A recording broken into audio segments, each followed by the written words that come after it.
What's good, internet? My name is JB. Welcome back to UCF Dynasty. We're here for season 4 at the start of the 2028 season. We are apparently a top 4 team in the country, which I find to be unbelievably disrespectful considering how absolutely shafted we got last year. So, last year, we wins a very solid 12-2. Right? Same exact record as last year. We won back-to-back Alamo Bowls against the same fucking opponent, by the way. But get this. Not only the 2 group of 5 schools making it in ahead of us, 2 group of 5 schools with 2 losses made it in ahead of us. Our second loss was in the conference championship game, and we did not make it in. In the college football playoff, that's the top 12 schools. Guess where we finished ranked during the playoffs? We were the number 11 team watching the tournament for the top 12 teams. You would just go on their own, and we're just sitting there watching. So we didn't get an at-large bid because we're not one of the top 5 highest ranked conference champions, but apparently 2 losses in the Big 12 does not get you into the champion or the playoffs. So we decided to jump ship to the SEC for this year to hopefully get a little bit more respect. And we all of a sudden start the year at number 4 overall, which is hilarious. Well, let's go ahead and go over the roster. I swear I'm not bitter about how last season ended. Yes, I am. But our team is, I think, severely overrated. I don't think we're anywhere near this good, especially on defense. We lost so much talent on defense, and we did not do a great job replenishing it. At all. We have some good players, we'll be able to field a good team, obviously, but we don't nearly have, the, like I said, level of talent that we did last year, particularly in the secondary and at linebacker. And our offensive line is still just kind of whatever. But we can take a look at, our starting QB, Bryce Baker, returning for his now 3rd year as a starter, 93 overall, coming off a phenomenal season, except for the last 2 games of the regular season and the I guess just the and the conference championship game. Yeah, that's what I was getting at. I was like, not going to make the playoffs, but 48 touchdowns, phenomenal year. Threw 3 of those picks in it was either the conference championship or the game before.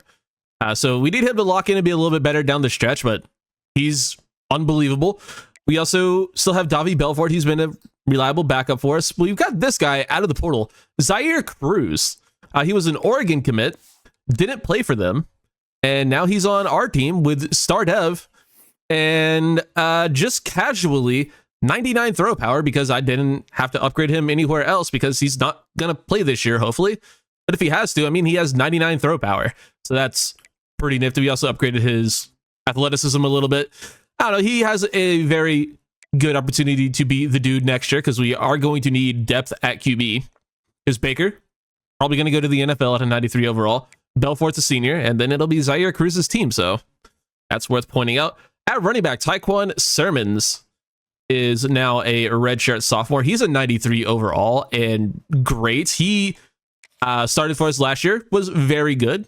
Will probably play a shit ton as well this year. Stacey Gage has been on the team for a few seasons, and he's been a fine rotational back. And then Dante Clements hasn't really got a chance to play yet, but is a really high overall. We brought Sermons and Clement in the first recruiting class in this series, and they've been good, and they were both really good prospects. And so far, it's been Sermons who's been the better player, but I do prefer the archetype of Clement. But who cares? Receiver. Juan Burns takes over as receiver 1. We lost Shelton Sampson and Jimmy French to the draft, so it is now Juan Burns' team, full stop. He was fine, as a true freshman. Looked pretty good. Played some phenomenal football, particularly down the stretch, while Bryce Baker was bad down the stretch. Juan Burns kind of stepped up. He was like the one player who was able to do anything on offense. You see the 900 yards, 12 touchdowns. Great year from him, and he's kind of the only returning receiver who's great. We brought in Gianni Contosis. Hopefully I'm saying that right. A Cincinnati receiver coming off a crazy year. My God. 91 catches. That's a lot. Then 1,350 yards, 12 touchdowns. He's coming off a phenomenal season. and he will play a lot for us, be our receiver too. Zamarian Lang from Toledo is a solid speed threat as well. Kenyon Bridges, I brought in with the intent to move to tight end, but apparently I'm not allowed to switch players' positions at receiver. I don't know why. It would not let me switch his position at all. It also wouldn't let me switch any tight ends. I don't get it. But he's on the team and could maybe play. He's slow as the day is long and doesn't really do anything well, aside from just simply catch the ball, which is useful, but it'd be a lot more useful at tight end where we're a little bit weak.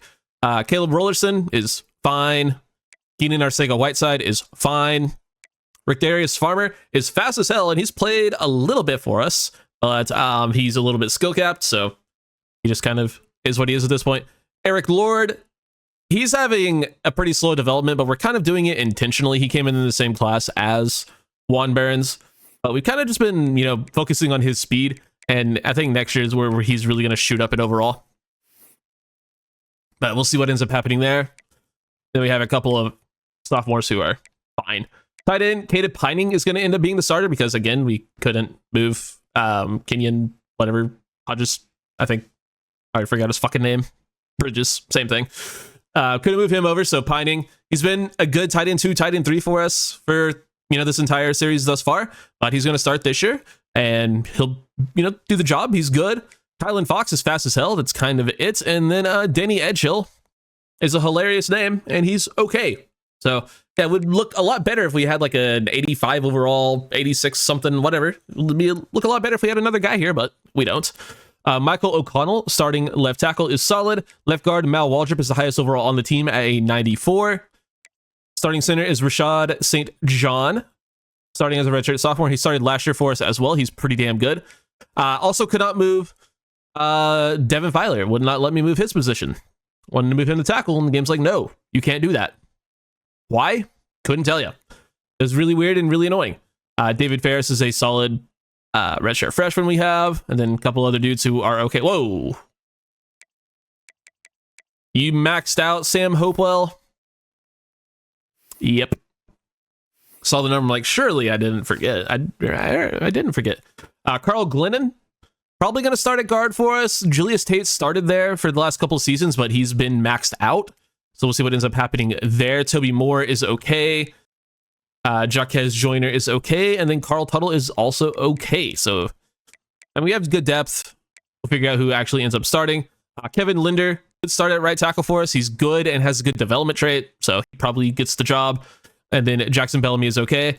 Also, you're not going to believe it, wouldn't let me switch any of these guys' positions to round things out, but I guess it's fine. We'll figure it out, hopefully. This is where the team is a little bit weaker. We've had great edge rushers this entire series thus far. Sincere Edwards, 15 sack seasons, 2 years in a row. First year, we had 2 guys go over 12. This year, it's going to be a little bit tough. Amani Ekwonu played sparingly last year and was solid. Former Georgia player. We recruited him in that first recruiting class as a 4 or 5 star. Ended up getting him out of the portal, and he's going to step into a starting role and hopefully be good. Jamal Woods is decent depth. Barry Brommel is going to be a guy who probably ends up being really good, but going to rock a red shirt this year. And then on the other side, it was looking real bad. Like, you can see how bad it was looking, but thankfully, we got a little bit lucky, and Elijah Newby ended up on our team. He was a guy we went after in the portal, and he signed elsewhere, but the bar wasn't full, so he ended up on our team, and we are very appreciative of it because he is a freak. Former USC pass rusher, for some reason, has never really seen the field, and he looks unbelievable. Platinum quick jump, silver takedown, and pocket disruptor. And yeah, he's a fucking freak athlete. 90 speed, 96 excel, 98 agility. Put this motherfucker at running back, put this motherfucker at tight end. I don't know, just give him the ball. Let him do things on offense. But no, obviously he's going to be just a disgusting athlete as a pass rusher and should hopefully play well for us. DT is another position that's kind of whatever. We do have a couple of guys up at the top. Murad Wilson, got him out of the portal from Texas and gonna need him to play well for us. We also have Tyreek Robinson, who's been developing over a few seasons, and he's finally good enough to start. Then after that, it's just a bunch of normal dev bums who've been the only guys who've been able to recruit at the position. So yeah, not great. And even the guy wearing a red shirt this year, also a normal dev bum. So Kind of need some good DTs. Linebacker, another not so strong position. Malachi Boone's okay. Enrique Gonzalez is slightly more okay because he's fast. So there's that. Trying to figure out how to wear that.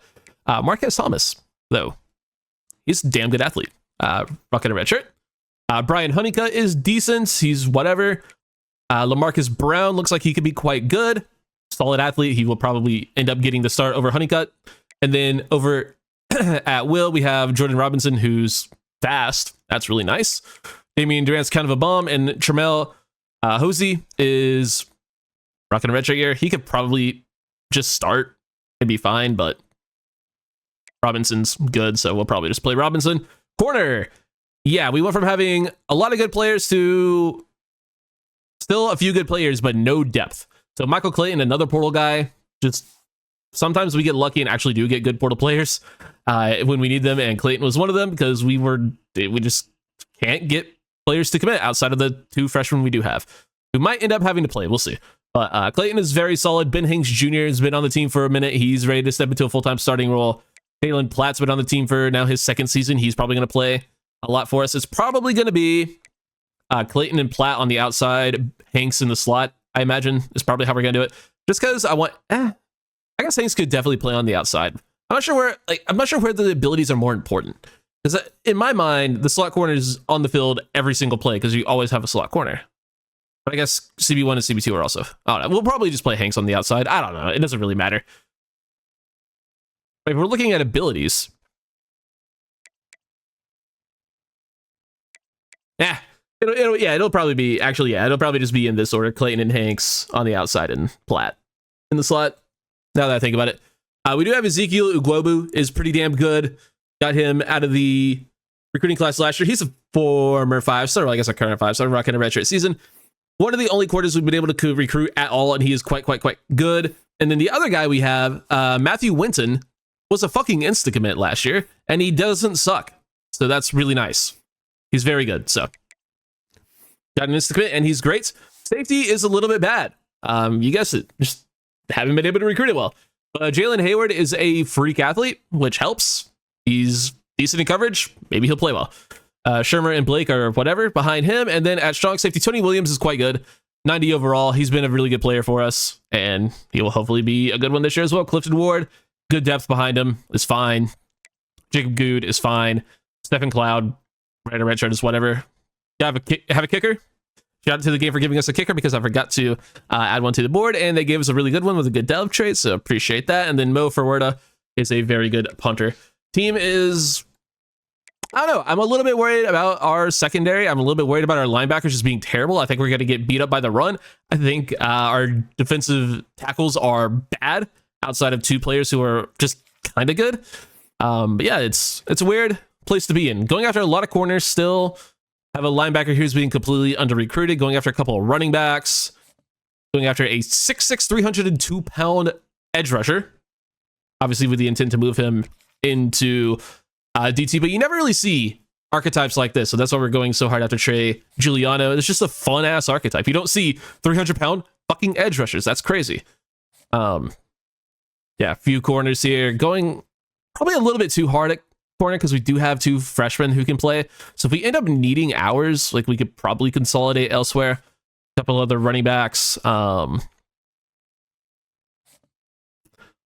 Beats the receiver. There's one player in here I really wanted to point out. I'm probably not going to remember who it was, though. Maybe it was one of the edge rushers. Because I remember seeing something crazy when we were looking at edge rush. I guess not. Oh, there went that. We are going after a few DTs. I feel like I should probably consolidate hours off of a corner onto the DT because corner is so bad for us, and then we have multiple tight ends down here as well. Probably don't need 3. We're first place on all of them right now, so I'll take points off of that guy just because, I mean, looking at the other schools that have offers, just because there are other schools with offers, we'll make that decision. And I want to get 25 or more on Cockerel, so can we find one of the corners that have 25? I don't want to give up on a 5-star, but he doesn't have interest. We'll give up on this guy. And then we can probably afford to... Yeah, we can afford to 25 both, because we can go 25 on Westmoreland, which just means we're not getting these guys, by the way. This is all that means. And that'll allow us to throw 25 on Jason Cockrell, because we need 25 on him. So I think that's overall a good way to consolidate things, and should end up being good for us. We do start the season at home against Boston College. If you're curious about the schedule, it is an SEC schedule, so that'll be fun. It's BC, Northwestern, and Cincy as our out-of-conference games. Cincy is technically a rival, so maybe we can get lucky there and have some top 5s for that game. Highly unlikely. And then we start our SEC schedule at home versus Auburn, a bye week, Mississippi State, Florida, Georgia, Oklahoma, Texas, top 10 Pitt as an out-of-conference late season game, Missouri, and Alabama. So that's 1, 2, 3, 4, 5 games versus preseason top 10 schools. So welcome to the grind, boys. This is where it starts to get hard, and we haven't made the playoffs yet, so probably not in for great thing. We're probably in for a rude awakening is how I'll word it. That being said, we are ready to hop into this game versus BC. Let's do it. All right, boys, let's do it. Our first game as an official member of the SEC. We are going to rock our whiteout uniforms because that is what we do for week 1 at this school. Go ahead and get these bums in their fucking home uniform. Fucking Boston College. It's actually an interesting game for us, BC, because they've gone after a few players they've gone after, including being the main op in our recruitment of Juan Burns. They were very much trying to recruit him to their school, but thankfully, Juan made the correct choice and chose to come down to Orlando to be in this crazy-ass atmosphere in the bounce house, which we are obviously extremely appreciative of. Trying out a new playbook this year because I like switching up playbooks. I think I'm in Georgia Tech right now. Might change before the end of the season. Probably will if I don't like it. But we're going to go to Caden Pining. Home first pass attempt of the season. Gets us good gain there. Baker already playing hurt. Don't love that. Get the ball to Sermons. He gets dropped for a loss of a yard, and O'Connell, our starting left tackle, injured on the play. Switch this up a little bit. Roll out with Baker. Ball ends up being high. He's cramping. Brother.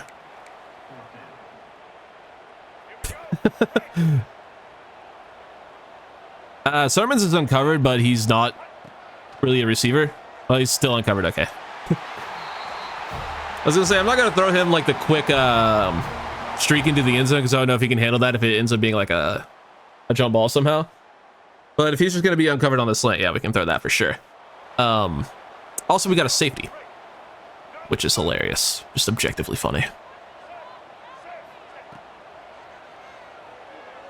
It is Zamarian Lang, who I swear we had at some point in another series. I don't remember if it was this year or in College Football 25, but I'm almost positive he's been on a team before, one of our teams before.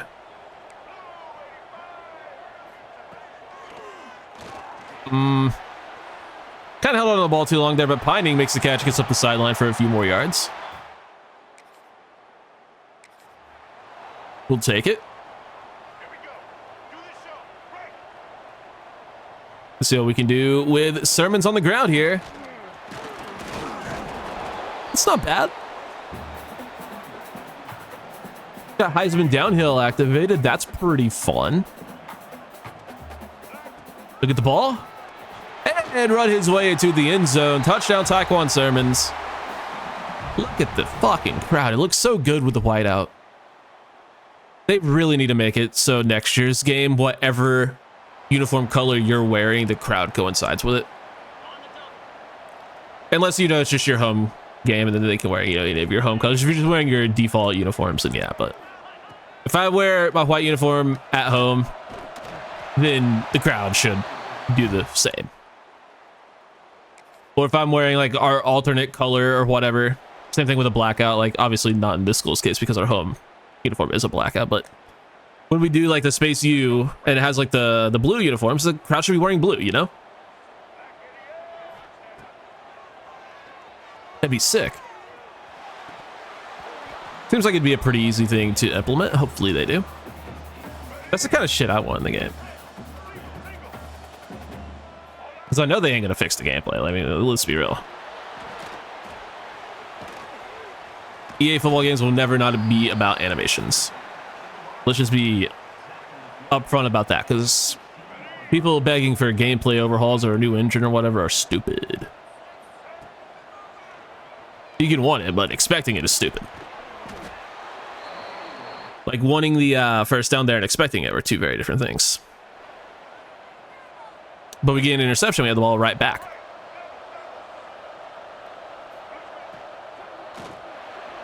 Actually going with the run on RPO, very rare. Never really do that, but ends up being a pretty good gain. Down to the 1 yard line. And we'll throw this like Gianni Contosis. Sounds like a fucking something that's gonna make my damn furniture float, but he scores a touchdown there. I'm very strongly considering putting Burns in the slot because he is our best route runner, and I just want to force feed him the football all the time. And I haven't really noticed him getting too involved yet, and that's really unfortunate. We'll get on the ball here though. What a ball by Baker. Just fucking rifles it in. Bryce Baker just doing him things.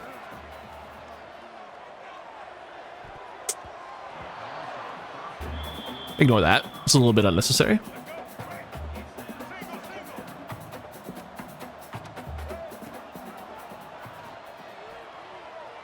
We'll take off with Baker. Slide. They're not going to give us the first down there. That's truly unfortunate. Hurry up, boys. Back to the fucking line. Thank you. We're going to Contosis again. We'll call our timeout there. We had 2 to work with. I need 1 Burns. Throw it up to him. Ah.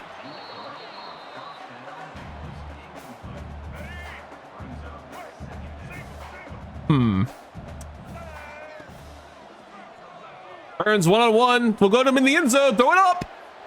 Ah. I just wish the 6'6" jump ball receiver would come down with the jump ball. That's all I want. I don't think that's asking for too much for a little bit of realism in my football game. We'll go with the same all go concept just to try to get him isolated and a little bit more of a one-on-one. We have one-on-one again. There we go. Touchdown 1 Burns. He has platinum 50-50. You'd think he'd win one of these, I don't know, at least 50% of the time. And, you know, well, so far this season on those last 2 plays, yeah, I'd say it's working about 50% of the time. Nitro loving it. Did bro just hit the splits? Can't really tell, but 1 Burns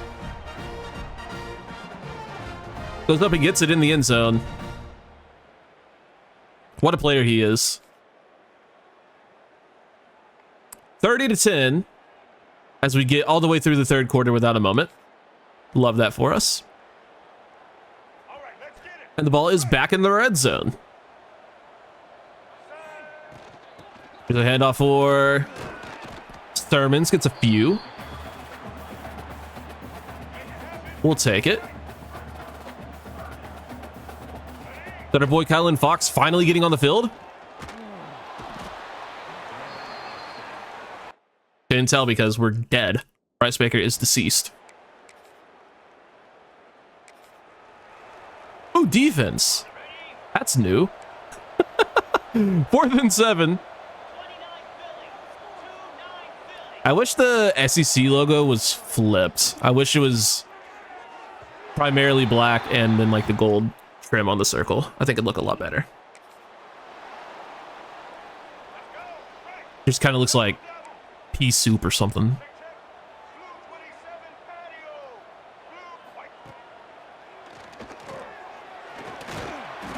That did not work. In case you were wondering. Not a great play call. Nice block. And Mal Waldrop now injured. Offensive line dropping like flies here today. We don't like that.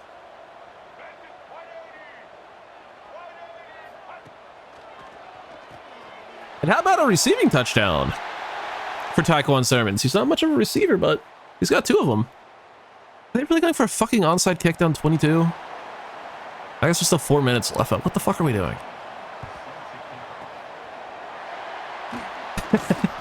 Gotta jump over the line. Imagine. Like that CD Lamb return, except instead of just walking past everybody, you just jump over everybody. Can't get the ball out because, God forbid, our fucking line protects on play action. Swear to God, if your entire offensive line doesn't have, like, play action protection or whatever that fucking ability is, it just won't block on play action, like, at all. Play action shield is what I'm thinking of. A good pass break up. Should be the final. It is 42-17. Well played, hard fought game. They shut us out in one of the quarters. Good game from Sermons. 3 touchdowns, 139 yards. 2 of those receiving touchdowns. I mean, he had himself a hell of a start to the year.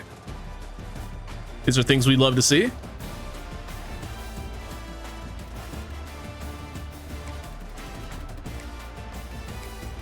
Baker was very good as well. 200 yards, 4 touchdowns, no picks. Decent completion percentage. I already saw Sermon's stat line. It was quite good.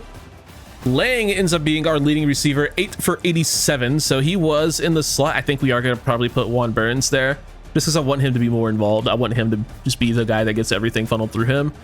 Contosis had a touchdown. Sermons did have the 2 receiving touchdowns like we talked about. Juan Burns did have a good game, 3 for 63 and a touchdown, but I want him getting 8 receptions a game. That's what I want. O-line was whatever. Kevin Linder injured. Well, he had 2 offensive linemen come out of the game, and then I guess a 3rd one injured. Great. Love that. UTFLs, half a sack for Clifton Ward and Jamal Woods, 1 for Malachi Boone, and an interception for Dalen Platt. Well, you know, it could be worse. Maybe. I'm just truly career passing touchdown record for Bryce Baker. He already had that. I'm just really hoping that these injuries aren't serious. Starting safety, gone. Starting right tackle, gone. Well, Linder is actually done for the year. Hayward will be back in a few weeks, but that really sucks. Well, I'm about to figure out who's going to fucking start right tackle now. All right, nothing really to see here. We're just going to hop straight into week 2 against Northwestern. Very sad that we did not get to finish our Northwestern Dynasty. It's one of the funnest I have ever recorded, but lost all of the footage. Literally all of it. Well, from season 4 or 5 onwards, it was not fun losing all of that footage. Anyway, we're on to bigger and better here at UCF. I say as we haven't made the playoffs yet, but you know what? We took, like, it took us 7 years to win a natty in Northwestern, but we don't need to talk about that.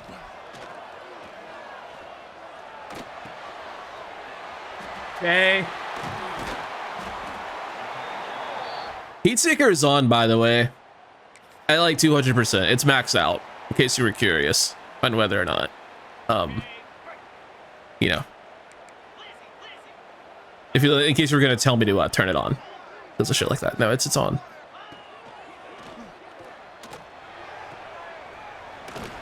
Touchdown Northwestern. Notice the score popped up before he got in the end zone, by the way. The 6 popped up before he got in. Just want to point that out. I'm sure it doesn't mean anything. Anyway.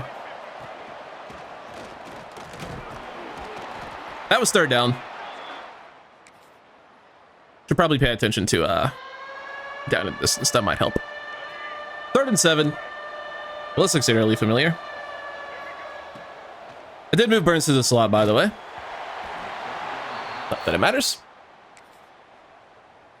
And we are playing Waldrop, our highest overall offensive lineman, normally a guard. He moved to right tackle in the absence of the guy who fucking broke his shoulder blade or whatever.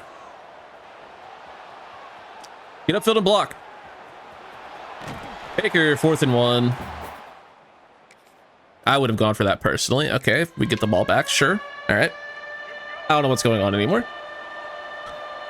2nd and 3. Here's 3rd and 1, Barons.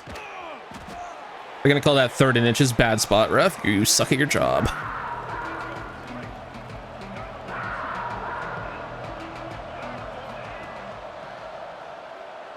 So they come back. The fucking corner ran the route for him. We get DPI. Doesn't matter because he caught it anyway because Juan Burns is him. Just himmed all over the place. Touchdown, idiot. Nice backflip. Melissa. Proud of you. Hey, people are still going to be naming their kids Melissa in 2028. Well, I don't know about naming their kids Melissa in 2028. I wish she would have been born way before that. Ignore that. Well, I guess you could say people named Melissa now. Yeah, I'm sure someone somewhere is named Melissa. Interception. Like, there's probably at least one Melissa in the world.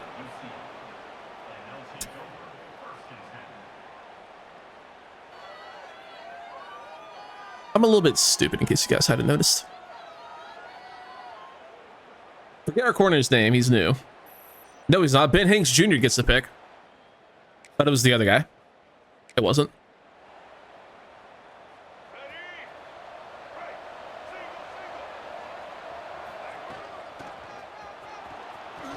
It's a decent run from Sermons. Not exactly when you want to be running in your 2-minute drill, but I like to live dangerously sometimes.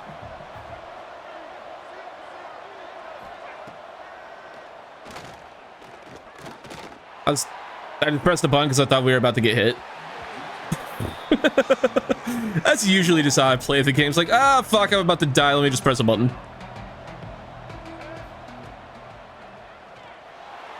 This rollout with Baker. We might have been able to throw to B, but we'll just take the first down. Like, there's a world where we might have had that throw. But we'll never know if it was this one. You know what tactical drop has? St. John injures himself. Cool. Can my offensive line please stop getting hurt? I'd really appreciate that. Because it's bad. It's like, it's really bad. So like, maybe stop getting hurt. Please. Game. I'm not begging, but I'm kind of begging.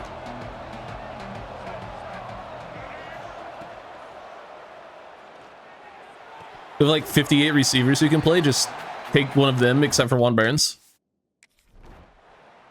7-7 into the 3rd quarter. It'd be really nice if we could put some damn points on the board. 3rd and 6. Let's maybe not run the ball.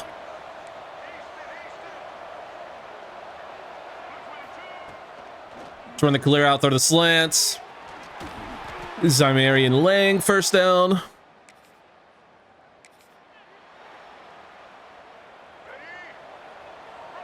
We love that. Good look at Kellen Fox here. We're going to. Not a whole lot of separation on that route. That was 3rd down because of course it was. We do kick the field goal, 10-7. We'd like a good field goal.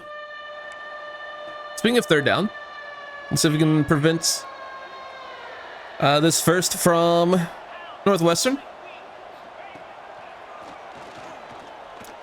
The answer would be no, because 3 is playing so far off his man. Make it make sense. Ooh, red zone trip. Into the fourth quarter now. Dante Clement in at running back. We'll motion across Burns and give it to Clement. What is that?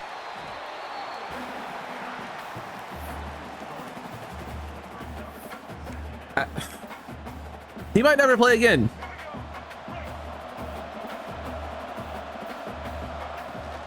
Let's get the ball to Juan Burns. First and goal. Ah, shit, he's playing again. All right, he took that handoff normally. Touchdown. Dante Clement, his first of his career. It's good for him. Quite exciting for the player that doesn't exist.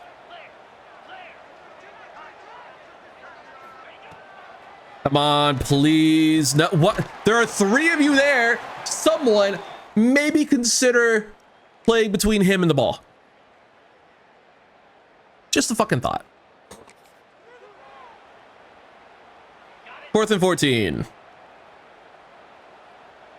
Also, Brown and Gonzalez are now our sub linebackers.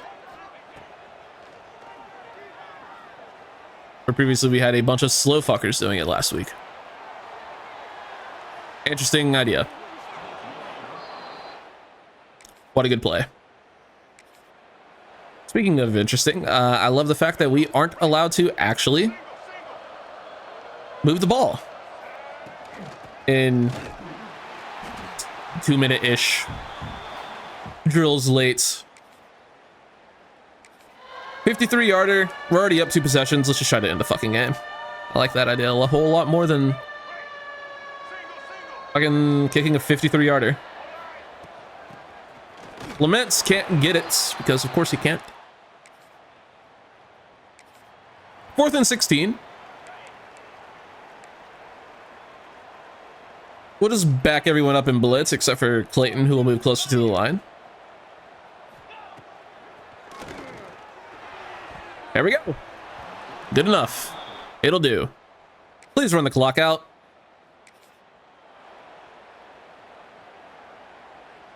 I was gonna say, I'm not falling for this bait, but I can't actually fall for this bait. Hold on.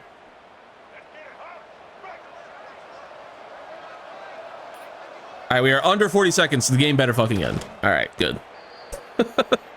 Like, surely the 4th down shit won't fuck us if the clock is under 40 when we take the knee. 17-7 is the final. 5 tackles is apparently good enough for player of the game.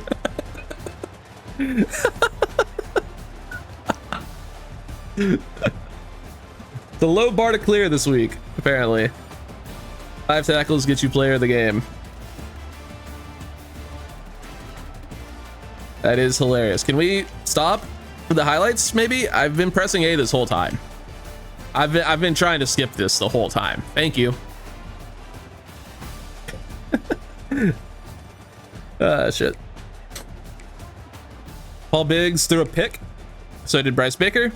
He wasn't good. Running game wasn't great either. Clement had the only rushing touchdown on the day. Lang still was our leading receiver, 4 for 73. Touchdown for Burns on 4 for 42. O-line played a clean game. We like that. 3 TFLs, 1.5 sacks for Amani Ikwanu, 2 and 1.5 for Elijah Newby. We also had a sack for Lamarcus Brown and half for Jamal Woods and Murad Watson. And the pick was from Ben Hanks Jr. That's a whole lot of stuff. Now, the sad part is about this scenario is we have a rivalry game next week against Cincinnati. Guess who doesn't have anyone into their top 5? That'd be us. So we waste a rivalry game, unfortunately. Don't worry, we get a shit ton of dudes into their top 5. Now, though, that's really cool. I really like that. What?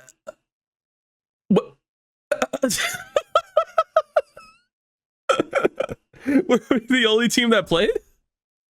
Did he force a fumble or something and I missed it? Like, surely. Surely he had to have done something other than just give 5 fucking tackles. Hold on, man.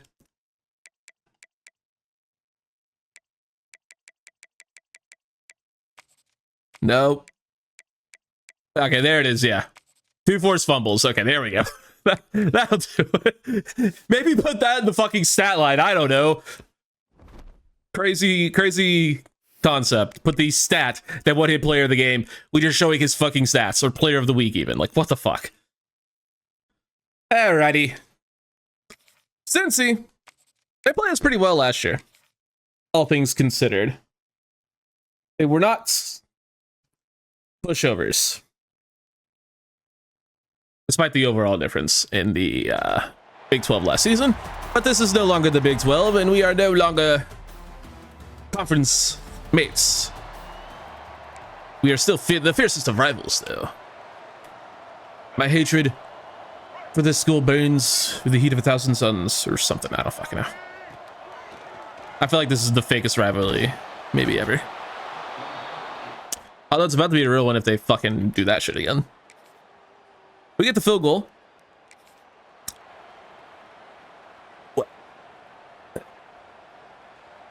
You know what? Sure.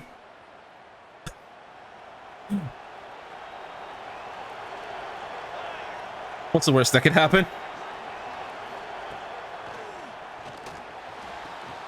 That. Oh, the worst that could have happened is they actually, threw down the field, but they didn't. I'm sorry, did you think we were going to get pressure sending 8? What are you, stupid?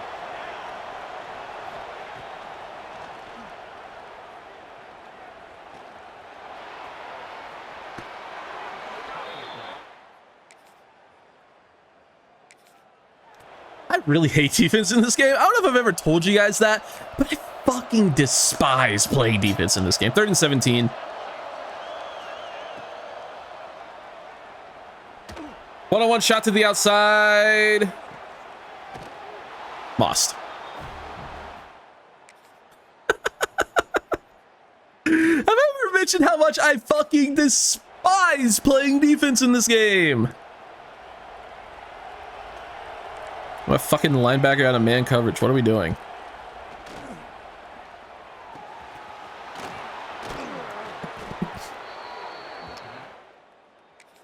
It's like we're playing the fucking greatest show on turf or something, man. The fuck are we supposed to do against this? Holy shit. Get me off the field, bro. Pining makes a catch. Bring it down to the 25. 3rd and 10.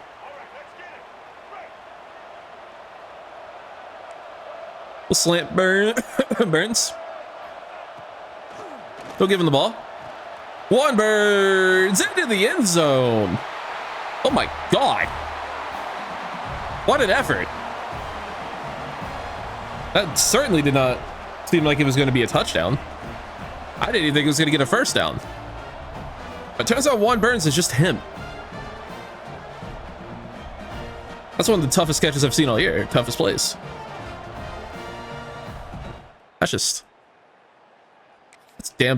some damn good football, to put it bluntly. Sorry to speak in such absolutes, but my god.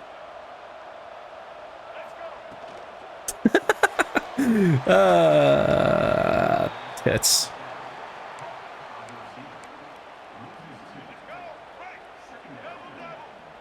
I don't know what to do, man.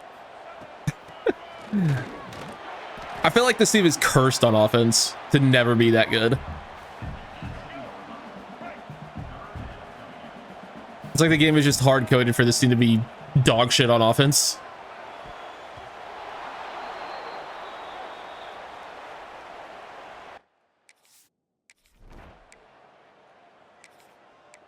13-7. Are we really getting... That's say hard, just to be bad on offense. I meant defense. That's what I meant. This unbelievable coverage, please. Thank you. One of the rarest sights in this game. Sack. Okay, some of my players being hurt.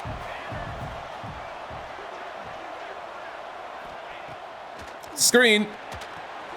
I'm really good at noticing these things. So, did he just fucking celebrate on us?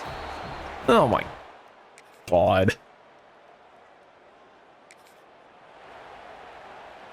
You need to be mad. I'd celebrate on us too. Demarion Lang, nice catch, and Michael O'Connell injured again. Is that not a catch? Guess that wasn't a catch.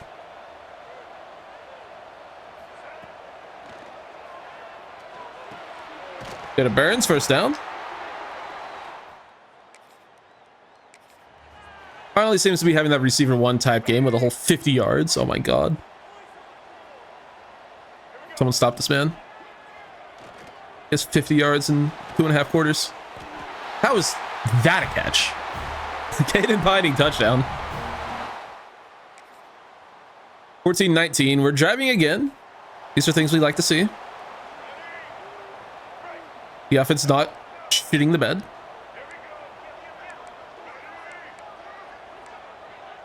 That's much better.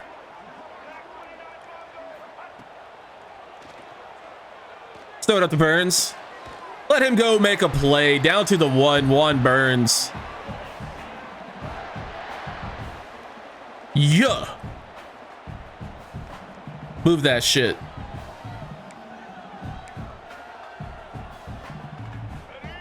Quarterback has more passing guard, so that's crazy. Touchdown. Taekwondo sermons.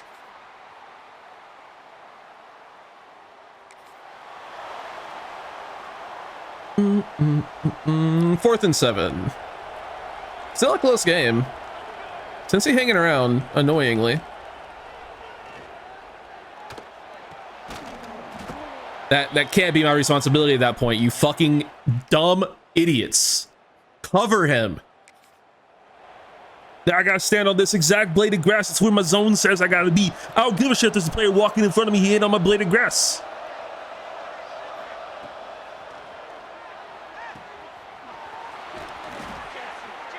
One covers the seam.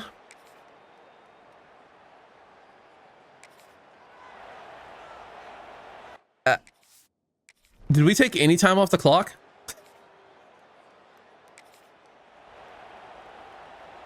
These dumbasses are actually about to lose the fucking game.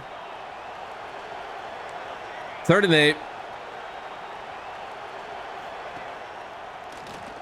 Slants. What would you look at that, dude? At least it was incomplete. Fucking step up to where he is. Quit fucking sitting in your stupid fucking zone. I wish the players in this game would have fucking brains.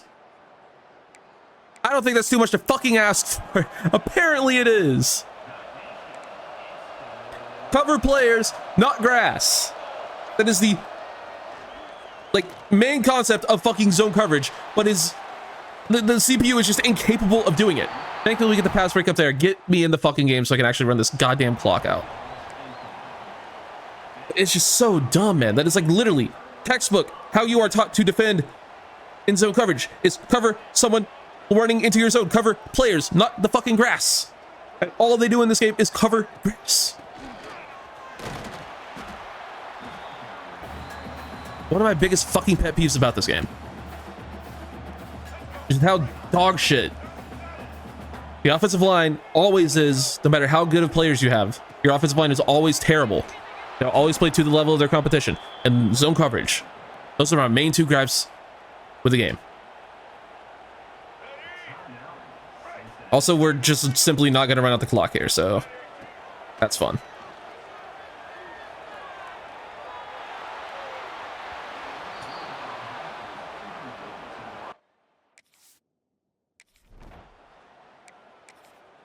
Nope. We got an interception in the game. I'll take it. Just nope. If we lose there, we lose there. I'm not doing it. This team doesn't want to win. This team is being unserious right now, and I really don't like it when we're being unserious. We are being extremely unserious right now. I see you have that bad of a game, but it felt like it. Sermons had a really good game. Did not feel like it. Juan Burns had a good game. Felt like it. Good game from Pining with a touchdown. Great game from Samarian Lang. He's been really good. Contosis has been the quiet one. He hasn't really done nothing. St. John gave up a sack. Please don't do that. Sacks for Kumba, Iquanu, and Brown. Half for Woods and Watson. Okay, I was looking for Elijah Newby. He didn't get hurt. He just didn't do anything. Or just out there doing cardio. Interception for Dalen Platt.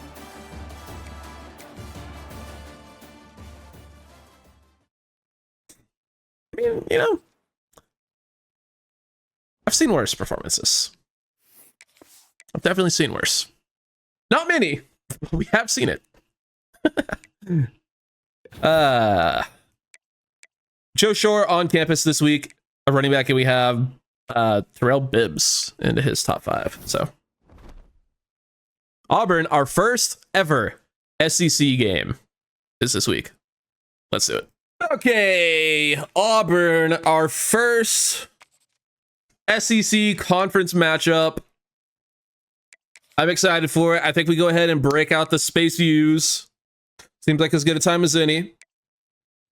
We are also going with what I think will be an actual good playbook.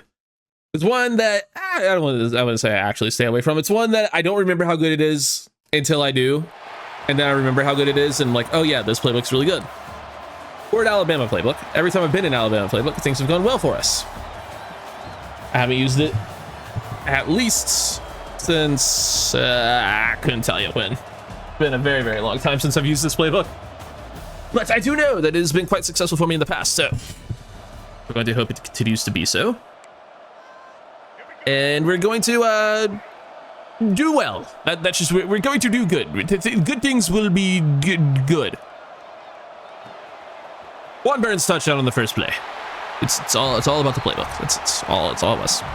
Just simply the playbook. Had nothing to do with 6'6", 95 speed receiver. Nope. Nothing to do with him. It's all Alabama playbook. Anyway. Speaking of Alabama, Auburn is in that state, and we need to beat them. 7-0. It's 3rd and 6. I mean, you would think he would step up. He did force the incompletion. We'll take it. 14-3. We score in sim. Which, look at that. We scored in sim. It's all about the... It actually is all... It's all in the playbook, boys. Scoring in sim? Holy fuck. You know you got a good playbook when you can do that. They are just simply giving us the middle of the field. And who would I be to turn it down? Give the ball to Dante Clements. No, that's... No, that isn't Clement. Looked like he had a shorter last name on his jersey, which would have implied Stacey Gage, but no. That was Clements. To Marion Lang. Going to get the first down. Nice. Oh my god, 158 passing yards in the first half. That's so many. It's not a huge number, but for Bryce Baker it is. It's open. A little bit of a bump. Kylan Fox drops it. Okay.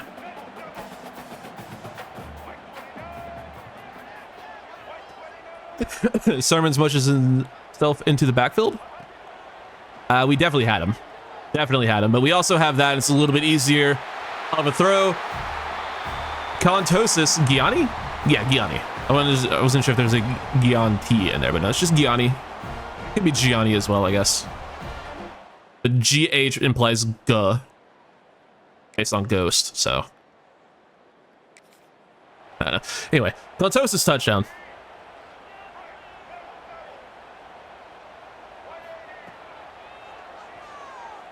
Throw it up. Can't come down with it. Every now and then, you just throw it out to Bryce Baker. Nope. Bryce Baker just throws it up to Juan Burns just to see what happens. Like every now and then we just gotta try it. Probably won't do much all too often, but when it does, boy, would it be cool. Throw it up the field! Pick 6. That could have been a fucking touchdown, but Bryce decides to throw it behind him instead of up the field, like instead of leading him up the field. That could have very easily been a touchdown. Oh well.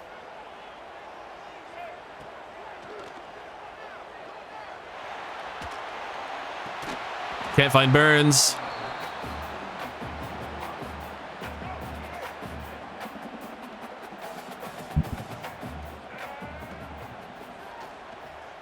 Almost threw another pick. I'm a little bit locked in on, I said 2 interceptions or 2 tackles.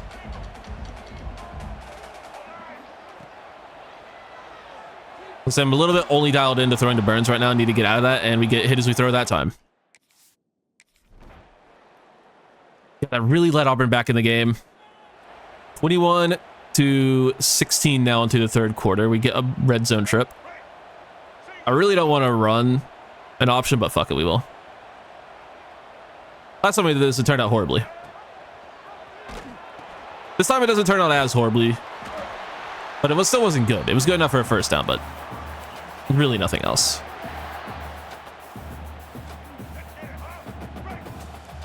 Dante Clemens will check in. I already like this playbook a lot because we're getting all 3 running backs involved, which funnily enough is all of them that we have on our roster. We have a really bad receiver. He was a running back. Because I tried to switch him so I could switch the tight end, or the greedy possession guy who hasn't seen the field. I tried to switch him to receiver. I'm like, oh, maybe we just need another receiver on the depth chart. So I moved a running back over, which worked. Moved him to receiver, but I still couldn't move the receiver, the tight end. I don't know what that was all about, but Contosis finds himself in the end zone again.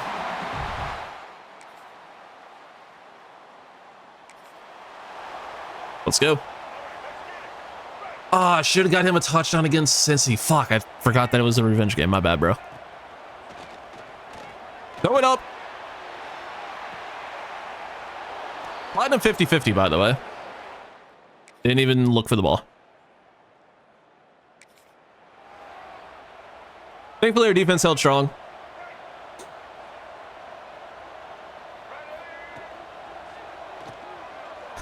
I mean, what are we supposed to do when Juan Burns is just running right behind the defense? He's just like, I'm just going to sit right in between you and the defender. Figure it out. I can't. You're supposed to get open, not go stand behind the fucking slot corner, bud. Nice animation.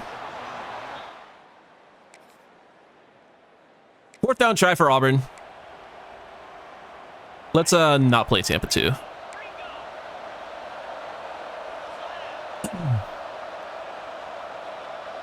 Maybe we try man coverage. I forgot how much better our corners are in that.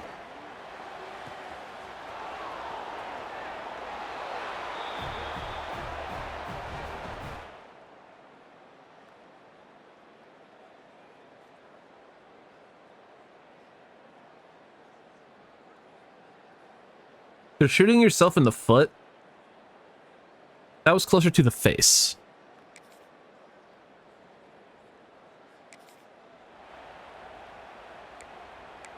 That's my assessment of that. We really need to be running read options here. It's a great idea. Actually is. Bryce Baker, 1st down. 2nd timeout called by Auburn. They have 1 left. That helps. That does help things.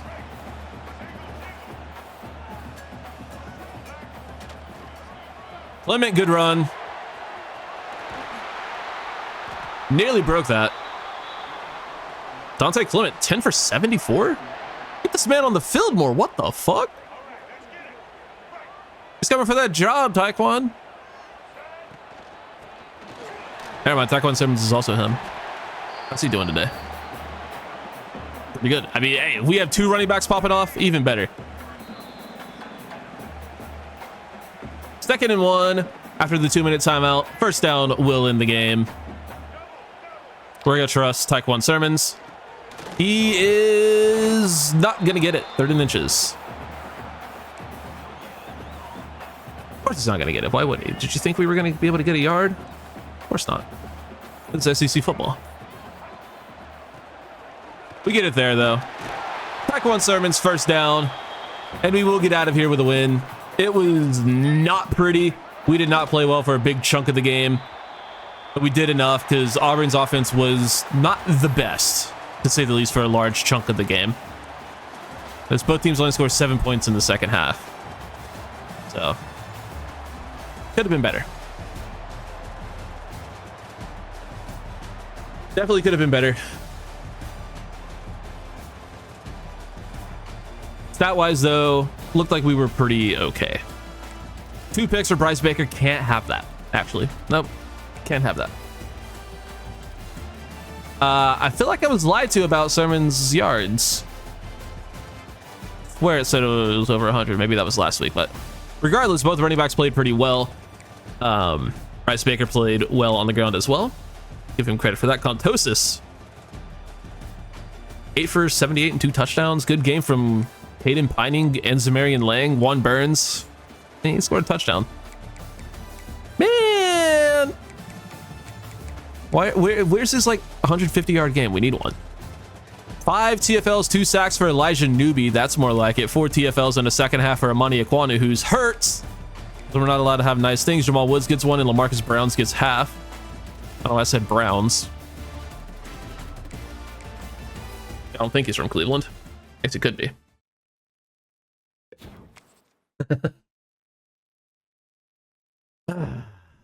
Boy.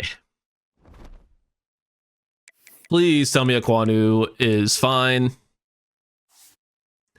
He's fine, but that's new. Dalen Platt, ruptured disc.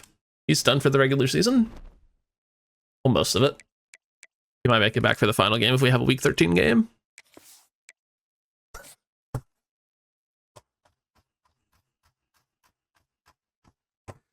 All right. Holy fucking class into the top 5. All right. That's a little bit wild. We have a bye week this week. I got a lot of work to do in recruiting, so let me do that, I guess.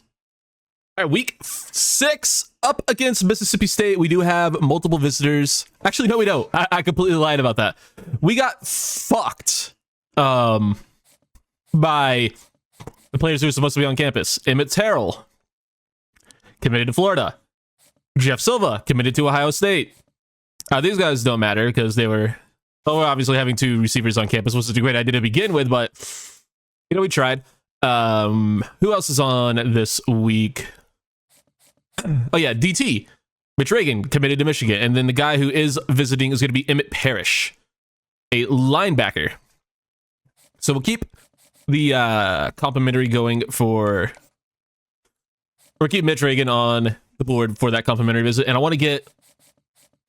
I want to get him maxed out, so we need to find 10 hours somewhere. Ramon Spadola. Sick name. He is going to be hometown hero. And I'm sure somewhere we can find 5 more hours. Surely, somewhere.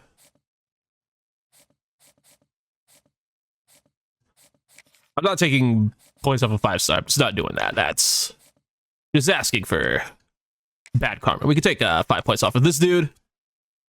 Dakota Bags. And then we can max out Emmett Parrish. Did I call him Sam Parrish? Well, he's a Sam linebacker. You get the idea. Why they gotta name him after people? Like, you couldn't have come up with any other S and W words for weak side and strong side. You couldn't just go with weak and strong. Like, what are we doing here, man? The same syllables as Will and Sam and Mike. Like, but they gotta be actual names, bro. What the hell are we doing here? It's fine. We'll make do.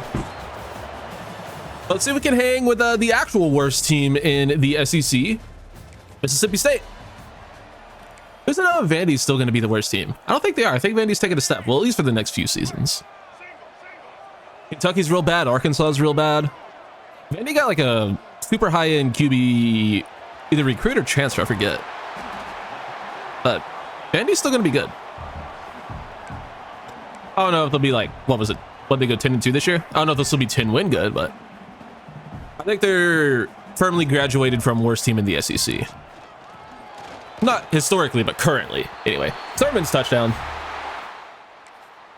But yeah, Mississippi State, Kentucky, Arkansas, those teams all suck. Florida kind of stinks.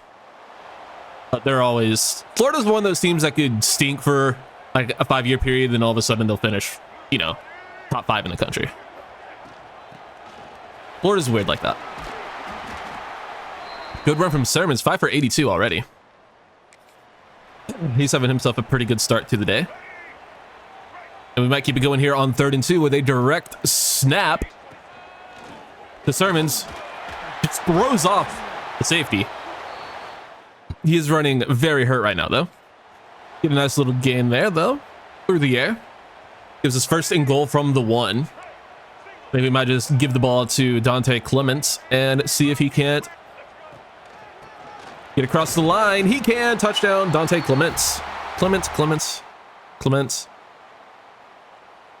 Okay, one of those. It's Clements, but it's sometimes more fun to say Clements. I don't know. Depends on what rolls off the tongue easier at the time. We kind of had the safety split there for half a second, but the ball came out a little bit late, and then also contact on the QB. Not good. 14-7. Still in the first half. So plenty of time to go in the game for both teams, unfortunately. Burns wide open, gets upfield. Can't make a man miss, but does get inside the 10-yard line. Pick from Bryce Baker. Don't love that. Don't love that, Bryce. I need you to not throw those, perhaps. Go back to Clements. And he's going to have himself another touchdown. Dante Clements. His 2nd of the half. Got 3 rushing touchdowns in the first half. Don't hate that.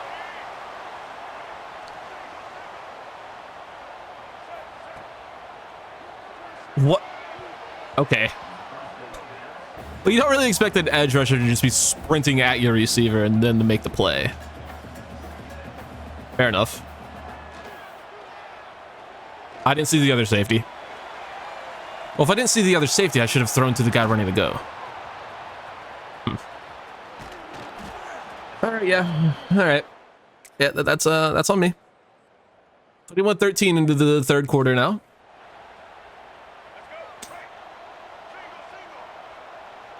Let's lock in. Go to Caden Pining. That was 3rd down. Not exactly a good 3rd down play. We'll kick the 45-yarder. Reinhardt, our new kicker, on for the attempts.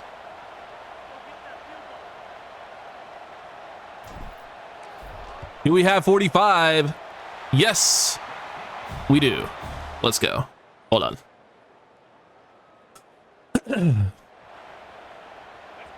Still in the 3rd quarter. Got a 3rd and 5.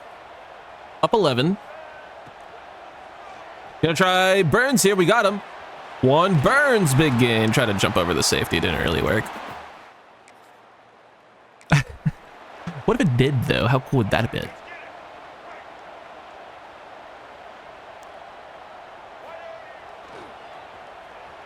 Open in the back of the end zone. Marion Lang, touchdown. Keep it going, boys. We love that. 31-13. Finally, a passing touchdown on the day for Bryce.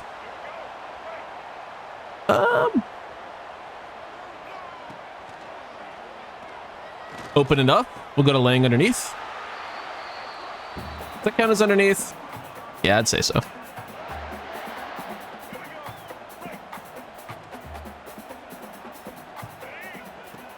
Throw it up to Burns. He got it. One Burns touchdown. Just throw it up to him. Throw it up to the 6'6" freak of nature, and good things might happen. Good things did happen. Let's go. 38-13. I say we can hang with Mississippi State. What do you guys think? Burns again, this time in the end zone. Again, no. That wasn't Burns anyway, it was Lang. 41-13. Some defense. See if we can get a stop on 4th and 8.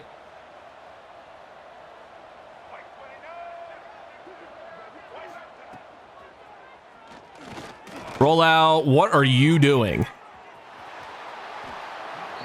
What are you? Okay. I have no words for that. 4th and 17.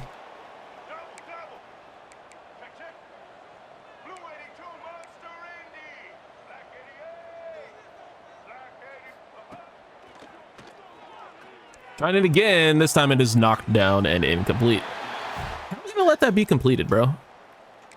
The one before that.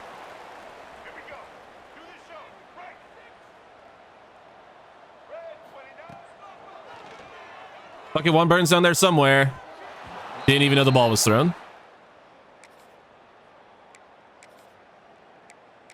If we score, we score. I don't care. At this point, 48-13, the game is over. That's it. I'm saying we're not by a billion. Just let whatever happens, happens. And we get out of here with a dub. Mississippi State scores all 13 of their points in the second quarter.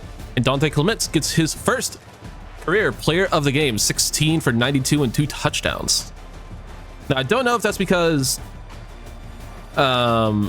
he just played a lot or because I noticed we didn't see a whole lot of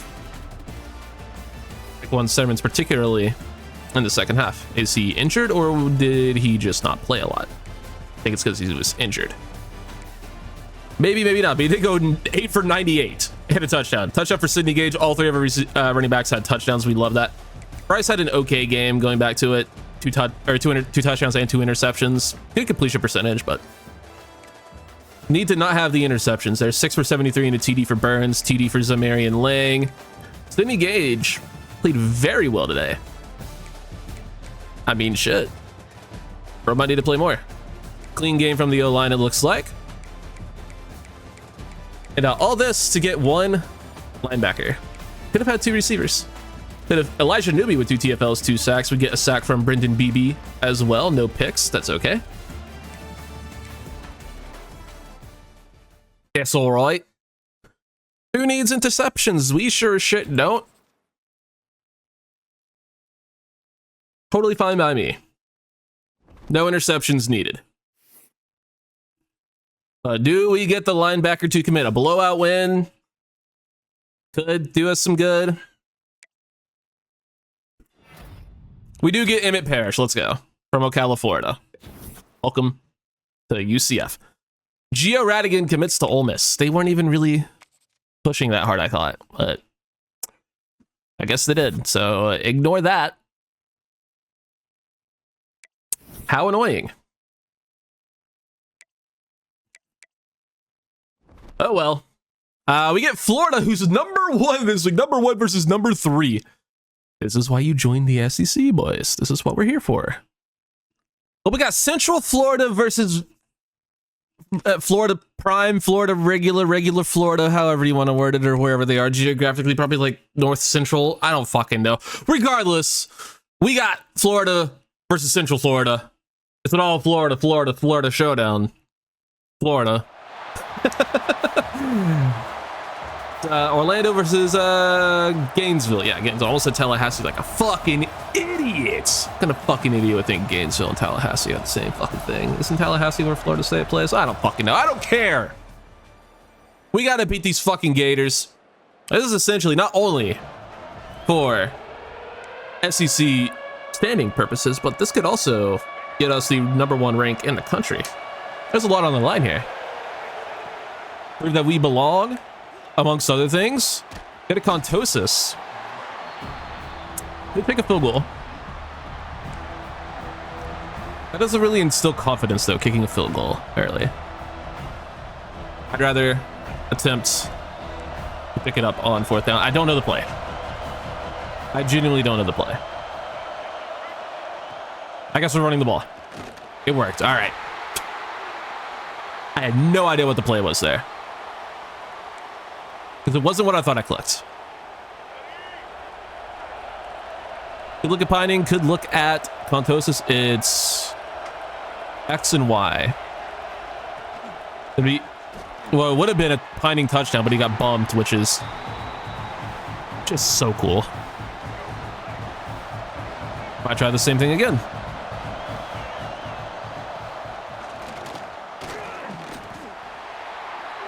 We'll get 3 there on the carry. I did try to throw it, but clearly that didn't work out. Just throw it to Burns, and he didn't. He's supposed to be running like a crosser. There, it didn't work. Clearly, we'll just kick the field goal. Surely the CPU will make it. They did. 3-0. Doug, what are you doing?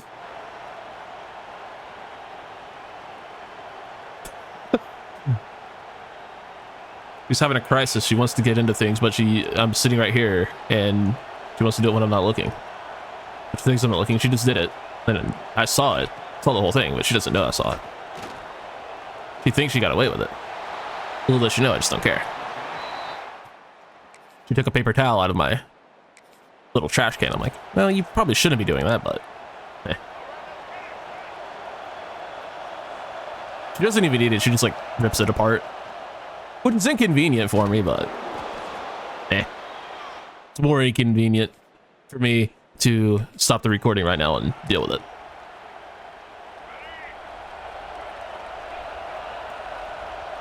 First and 10. I'm sure some insane dog people are probably screaming at me like, how could you? Eh. Oh well. Dog people are crazy. Like the crazy ones, the batshit insane ones. You know the ones I'm talking about. Anyway, Taekwon Sermon's touchdown. Is that 10-0? It's 10-3. Okay. 3rd and 4.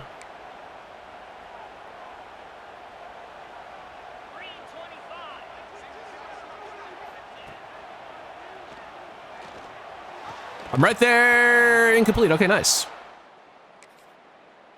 Florida going for it on this 4th and 4. We're going to send a little bit of heat here. I do trust my corners in man coverage, at least a little bit. Ben Hanks Jr. revenge game, by the way, one of our corners. I got absolutely cooked on that angle route, but it doesn't matter. We got cooked on the curl. That sounds about right. 2nd and 2 for Florida.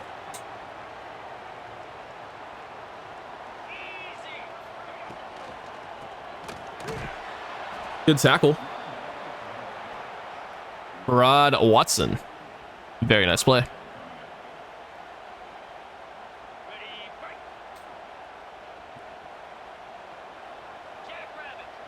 Now 3rd and 4. To be another carry. They only get a couple. They might take 3 here. They're not going to. They're going to go for it.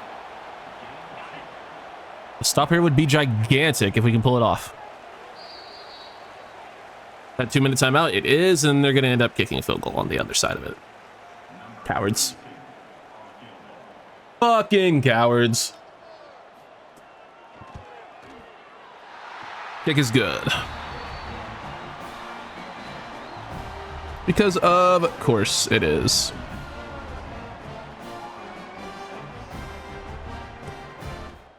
All right. Got a minute 50 to try to get some more points. We can try. I don't know if we'll be able to.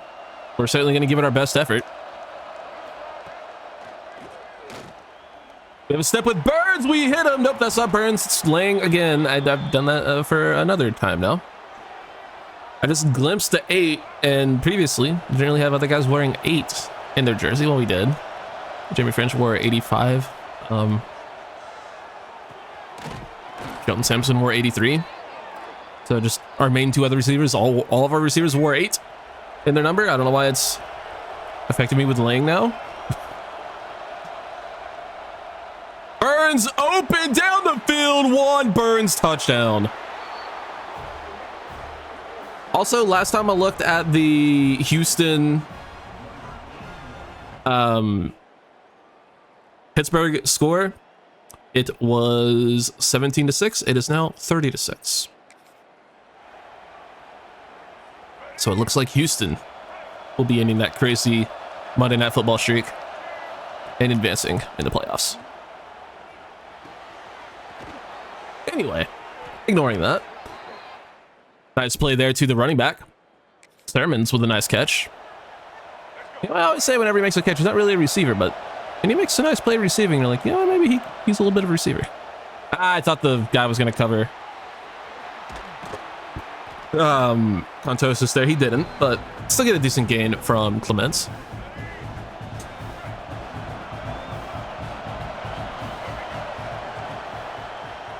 That open, it is Contosis again. Back-to-back grabs for him.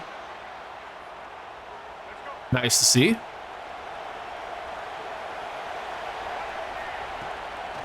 And now Juan Burns absolutely destroyed a man on a slant and... What happened here, bud? Just left that motherfucker in the dust. And is completely uncovered in the end zone. Ball comes out and he just... I don't have any words for that. I think we need to get him checked for a little bit of CTE or something. I don't know. Heining just not allowed to run his route. He was our primary read there on the drag, and he's just not allowed to run it. That's cool.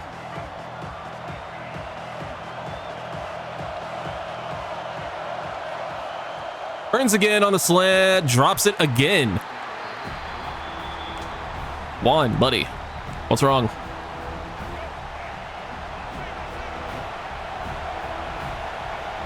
Going forward on 4th and goal. Can't get rid of it. That could get Florida back in the game, but thankfully we get a turnover or something and have the ball back. Well, that's nice. What a block by 50. Waldrop with a hell of a pancake. Get Sermons ahead a little bit for a nice gain, and we get Dante Clements into the game now, and he's going to get the ball. It's another nice set of blocks from his line, and maybe a yard or two. Better than nothing.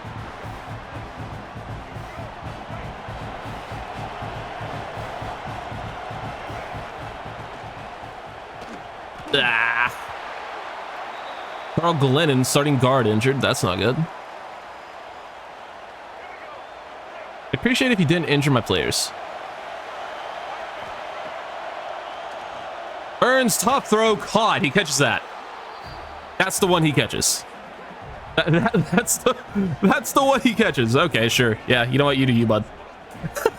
Of all the easy drops he had on the last drive, that is what he catches for the score. 24-6. Into the 4th quarter. Still time left. I thought we were in the 4th quarter. Still a lot of time left in this game. Florida going for it. They'll get the first down, and that is probably going to be a touchdown because I don't know what this guy's doing.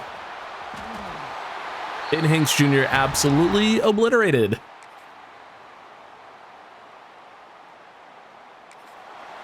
All right, 31-13. Got a 3rd and 1. This could just be a Bryce Baker run for it moment, perhaps.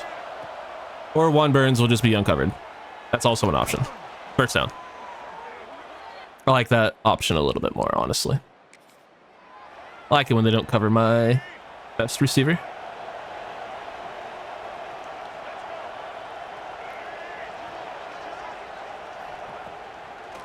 Island Fox can't reel it in.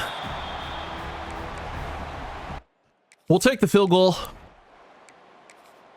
Keeps us up by a lot, 21 to be exact, with no time left on the clock now. That is your ball game. 34-13 as we pull off the road win against Florida. You can call it an upset if you want. I'm calling it justified and predictable. Now, granted, they were the higher ranked team, so yeah, you can call it an upset, like I said, but we're the higher overall. And more importantly, we expected us to win. We knew we could get it done, and we fucking did. Now, we can ignore that play. That didn't happen. Erase that one from the memory. You just get the Men in Black pin thing and just, you know, it didn't happen. Just straight up did not happen.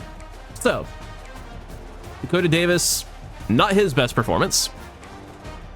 Bryce Baker was solid. 22 of 38, 277, and 2 touchdowns. No picks. We like the no picks. And Taekwon Sermons goes 11 for 71 and 2 TDs. We like that a lot. Clement was solid. I like that we're getting all the running backs involved. I do really enjoy that. Burns with a good game. 6 for 94 and 2 touchdowns. Did have 2 drops, so we should have had 3 touchdowns.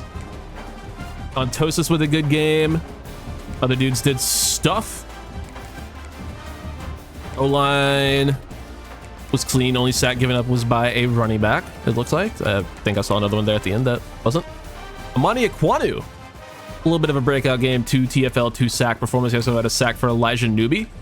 And picks for Michael Clayton and Enrique Gonzalez. All right. All right, team. All right. Good performance on the road. We like it. Just missed out on the level up. Can you tell I turned it up to fastest now? Because I want my abilities. I don't really think it matters at this point. Once you get Talent Developer unlocked, you're pretty much just waiting for the point to fill up, waiting for the bar to fill up. So I'm just like, let me let the bar fill up faster. Who cares?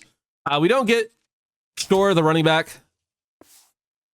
That's a little bit unlucky. We are also, for the first time, the #1 team in the country at 6-0. First time we've been ranked that highly. And that's pretty cool. What week are we in? Gonzalez is the SEC Defensive Player of the Week. Congrats. Week 8 is against Georgia. #4, who is 6-1. All right. We got a lot of work to do in recruiting. I'll let you know the update, and we'll play this game. Okay, this is the big one. Well, one of the big ones. God damn, dude, SEC is crazy. All right. Georgia's better than us, too, by the way, because have I told you guys we're actually not that good, like, at all? We just have a few really good players, and not even that many. Like, our quarterback's a high overall. We have a high overall guard. We don't have a whole lot of very good players. We have a couple of good corners. We have 1 good edge rusher. We have 1 low 90 safety. Like, we have like 790 overalls on the entire team, and we're a 94 overall team.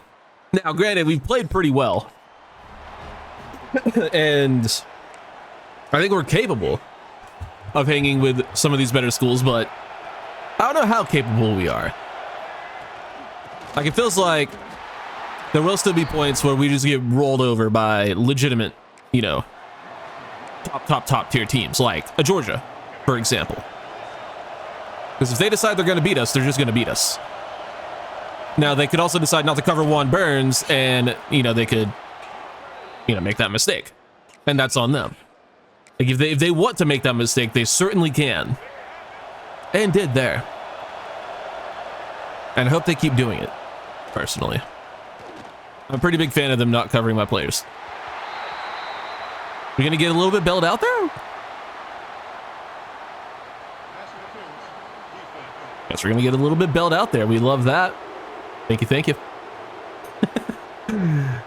Oh, what a bailout. So we can run the ball. Nope. Stacey Gage literally gets in the way of Taekwon Sermons, so we could not run the ball.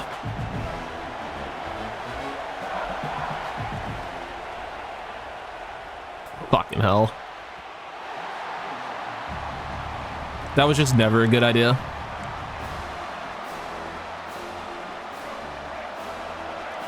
There was just never anything there that was going to work.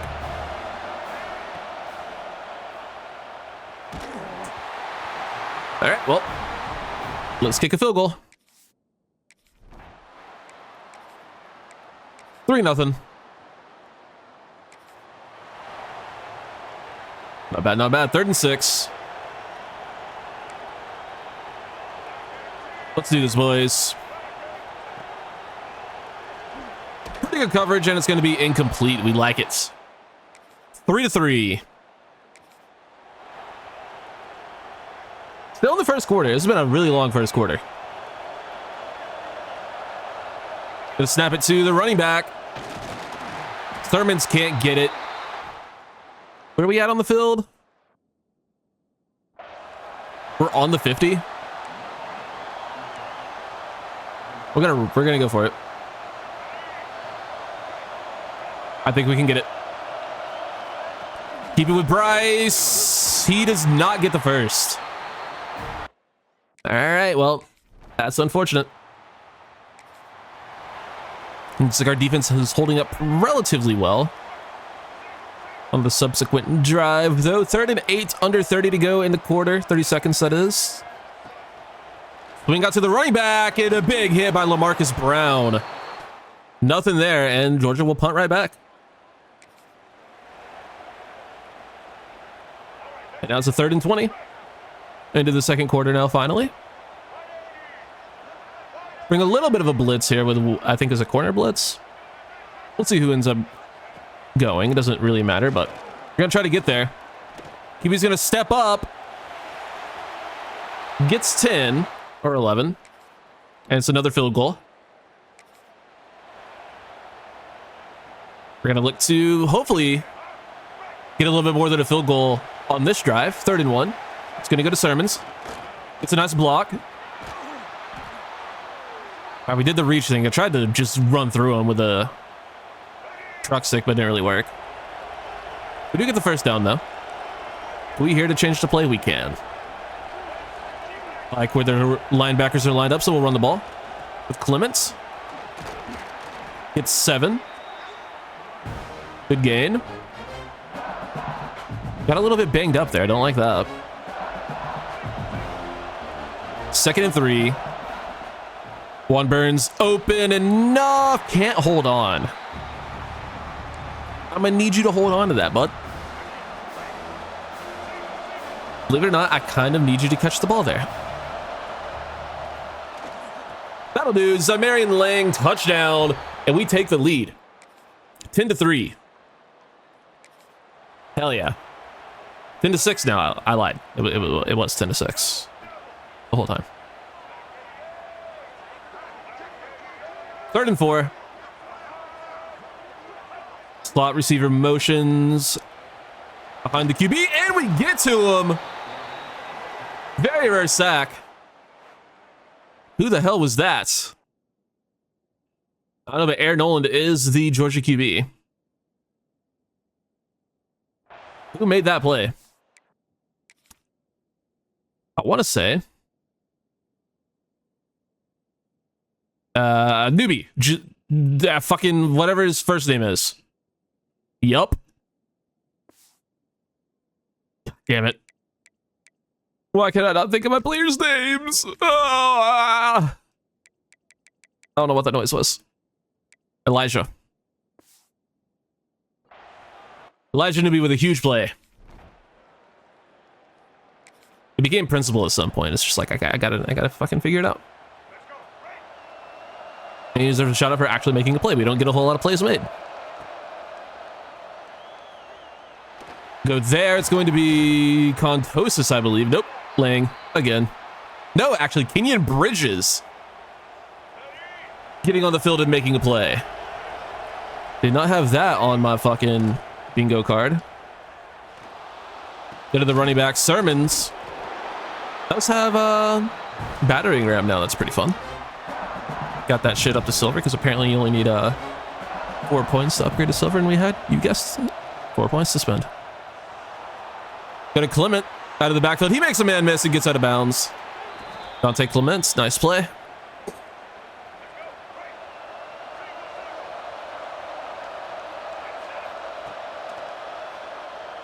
I mean, they keep giving us the running backs out of the backfield, and we're going to keep taking it. Working pretty well, I would say. One-on-one in the end zone for Burns. He goes up and gets it. One. Burns. What a fucking player. Let's go. An absolutely sick catch from the best receiver in the country. Juan M. Effin Burns. Great ball by Bryce. Throwing it where only his guy can get it.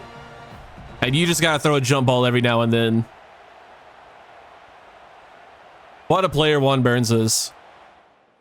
Yeah, we're gonna need a replay of that. We're gonna need the replay of this, the close-up. Where is he? There he is.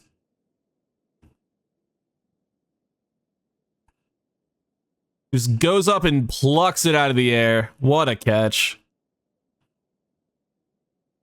I'd say that qualifies as a certified thumbnail moment. What do you say? Juan Burns might just be him. Are they reviewing that? Nice review. Nice review. I guess they're reviewing possession. He definitely had it. And he... What? Oh, okay, it was still a PAT attempt. It was second two. It was the down. Okay, it was... Like, there ain't no motherfucking way. Anyway, 17-6. Now into the third quarter. It is still the score. Burns open again. Another first down. Juan Burns is just torching this Georgia defense. Not really something I had on my bingo card.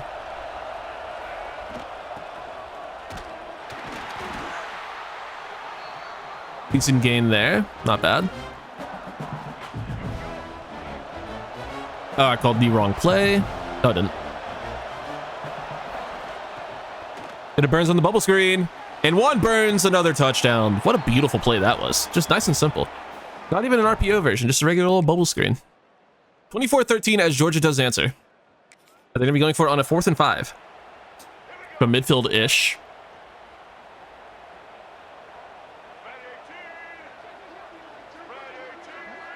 See what they got. Running back motions out. Nolan going down the field. Hayward takes it away. That is a huge interception. Maybe won't ice the game, but it'll give us a chance to take a lot of time off the clock. Hopefully we do. Looks like we did at least a couple minutes. Hell yeah.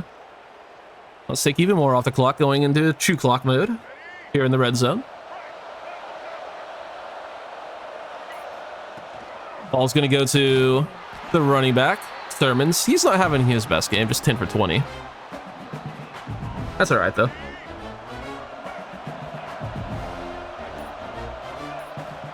Get the ball again on a draw.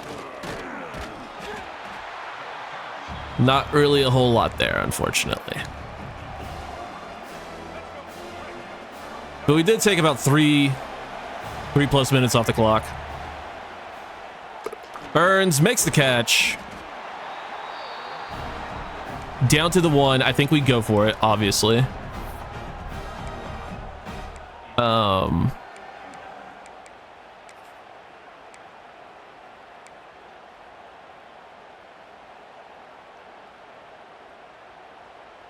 That looks fun.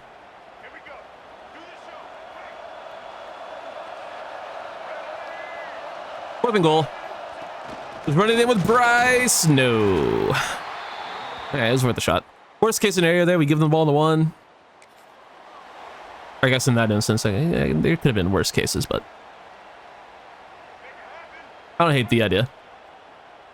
4th and 1, 3 minutes to go for Georgia. They're going for it. They'll have a guy. First down. Good play design. They probably had the deep shot there, honestly, if they wanted it. But just over 2 minutes, another 4th and 1.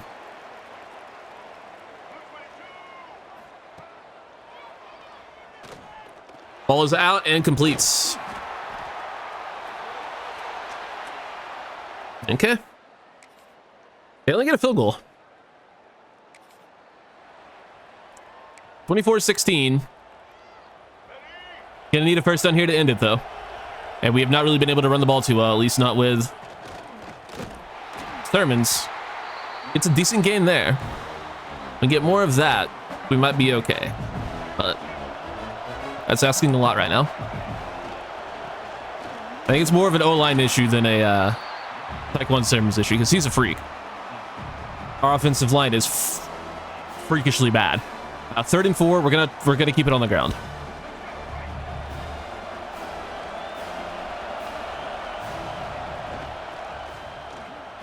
We got it. Taekwon Thurmans first down.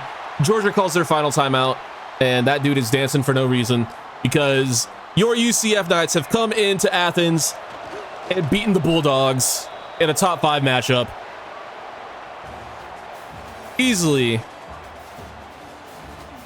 our most hard-fought win of the year. I don't know how I was gonna say it, because Florida might have been a harder game, because I mean, we beat the shit out of Florida compared to this game. But actually, was Florida? I don't remember. It was a few minutes ago. But regardless, a great win against a great team on the road. I would say it's probably harder to win in Georgia than it is to win in Florida these days. But Aaron Noland did not have his best game, but he's a good player. But he did not have his best game. 2 picks, none for Bryce Baker on nearly 300 yards and 3 touchdowns. We love that. Yeah, couldn't really run the ball, but we got enough yards there at the end to ice it. I just could not really run against this defense, but Juan Burns dominated. 8 for 112 and 2 touchdowns. That's the kind of game we've been waiting for. Zamarian Lang with a good game as well. He had a touchdown. 3 drops for Burns as well. He has A, on sure hands, and B, not a low catching rating, but bro can't catch shit apparently. A handful of other dudes with contributions. Did not have a clean line or game from the line, but that's to be expected against a good Georgia team. Handful of TFLs, sacks for Newbie, Woods, and Iquanu, and 2 picks for Jalen Hayward. First the one we had, and then he got himself another one in Sim. So well done, Jalen. Now, will any of this matter? Because I think we're about to lose a lot of players to other schools who are about to be on visits. Let's see how much we lose. No commits, but notably, no one committing elsewhere. I thought we were going to lose both the tackle and guard who are on campus this week. I thought they were both going to commit elsewhere, but they didn't. And we have to thank them for that. So we have Giuliano on campus. We have Rugamba, who again, I thought he was going to commit to Florida State, and I thought Rashed was going to commit to Florida this week. So we have them as well as a 4-star center, Doug Maples. So 3 offensive linemen visiting. We get Westmoreland into his top 3 and top 5 on London Dingle. What a name. But we got OU is our opponent for this game. They're kind of having a mediocre year, around 500. We'll see if we can continue our winning ways. I'm going to jump off a fucking bridge. Genuinely.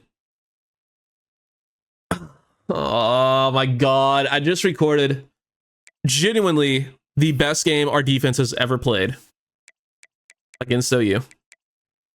Multiple interceptions. Our defense was just flying at the QB all game. We had a disgusting play from Elijah Newby, one of the best sacks we have ever seen. Just generally one of the best plays we've ever seen on the channel. And I didn't hit record. You can see there was no force when we just, beat the shit out of them. It was a really, really, really close, fun game in the first half. And we just, like I said, our defense went to a level I have never seen in the history of this channel and played incredible football in the second half. But we did get Trey Giuliano, the 5-star edge rusher. We got 3 offensive linemen. We did get locked out on a speed rusher. That's whatever, though. Yeah, I'm very upset about that. I've never done that, dude. Oh, I'm mad. I'm so mad. But it is what it is. We got to live with it. Ooh, we can get this guy on a week 11. I'm doing it because he's a 5-star. I don't care if we have a, another visit lined up with another corner. I don't care. Get good players on campus. But that being said, we got a lot of work to do with sorting all of this out for visits and whatnot. But yeah, we beat OU. God damn it. Oh, look, another team that is going to be really highly rated that has a 500 record and we're on the road. You know what? They have a pretty terrible offense. All 886 overall for the Longhorns, but their defense is 94. So we'll see if the best offense is a good defense or the best defense is a good offense. You have to find out. This feels like I don't want to say a trap game because obviously it's, fucking whatever the Texas Stadium name is. I don't fucking know off the top of my head. Like, it's one of the toughest places to play in the country, so. With one of the biggest, crowds, one of the rowdiest fan bases. Very tough environment to play in. That's what I'm getting at. So it's not going to be easy by any means. So, let's see if we can get it done. That's going to be open. It's Lang. Makes the catch and gets down inside the 20. Marion laying. Nice play. Not bad, not bad, not bad.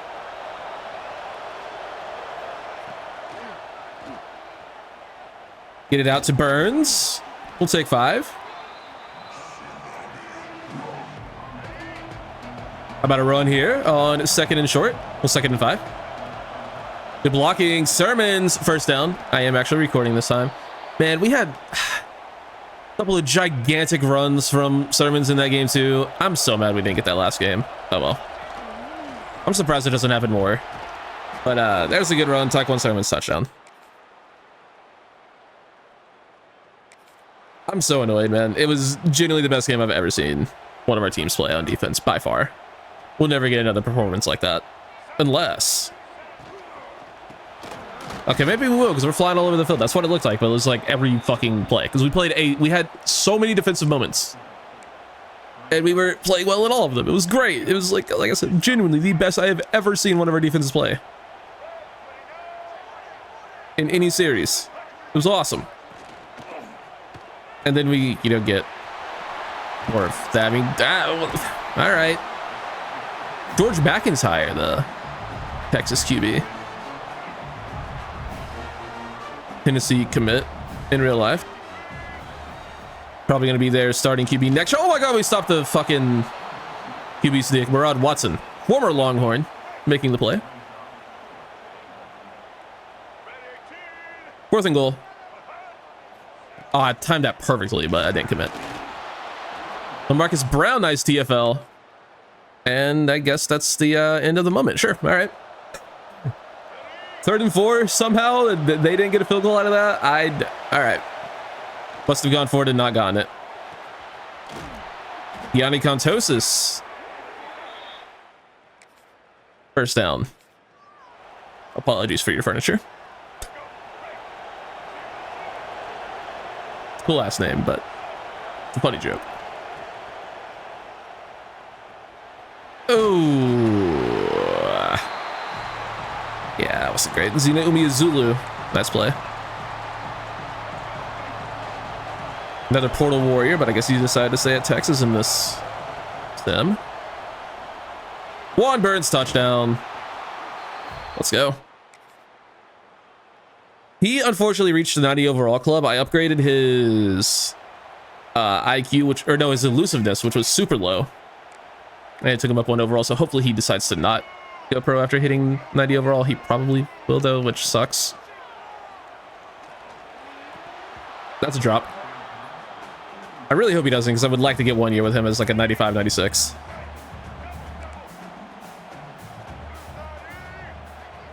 Second and 10. Play action. Good coverage. We get to McIntyre. Speaking of McIntyre, shout out my boy Drew McIntyre. The fucking GOAT. For winning the WWE title recently. Anyway, 3rd and 17. Good coverage again. We get to McIntyre once more. Our D-line's getting after it, which is worth pointing out because Tyreek Robinson, our only other good D tackle rated above an 80 besides Murad Watson, who got the sack there. Out with a torn rotator cuff, so he's done for the season. We have 3 massive losses on the defense right now, and that's one of them. One of them was an offensive lineman. Whatever. In the trenches, I guess you could say. 14-10. Under a minute to go in the first half.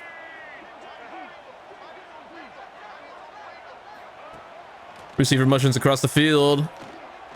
McIntyre going to step up. Oh, he almost got waylaid there. Fortunately for him, he slid right in front of LaMarcus Brown. Throw out of a sack. We like that. Elijah Newby, nice play. He had an unbelievable sack against Georgia, dude. Just spawned off the tackle, left the tackle just standing there like a fucking idiot and killed their QB. It was awesome. Speaking of awesome, touchdown. It's great. I like sarcastic awesome. 17-14. 1st and goal for Texas. But would it be cool if we could get an offensive moment? Tight end motions into the slot. It'll be a handoff. Good tackle by Brown.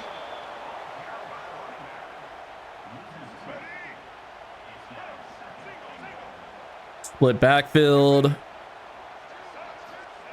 Pass. And it is complete for a touchdown. Texas takes a 10-point lead, I believe. Yep. Finally a moment, though, on offense. We like that.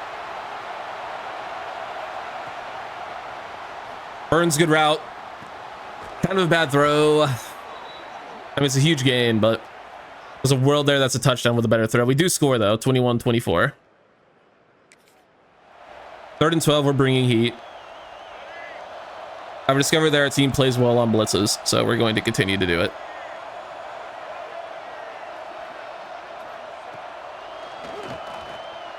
Good tackle.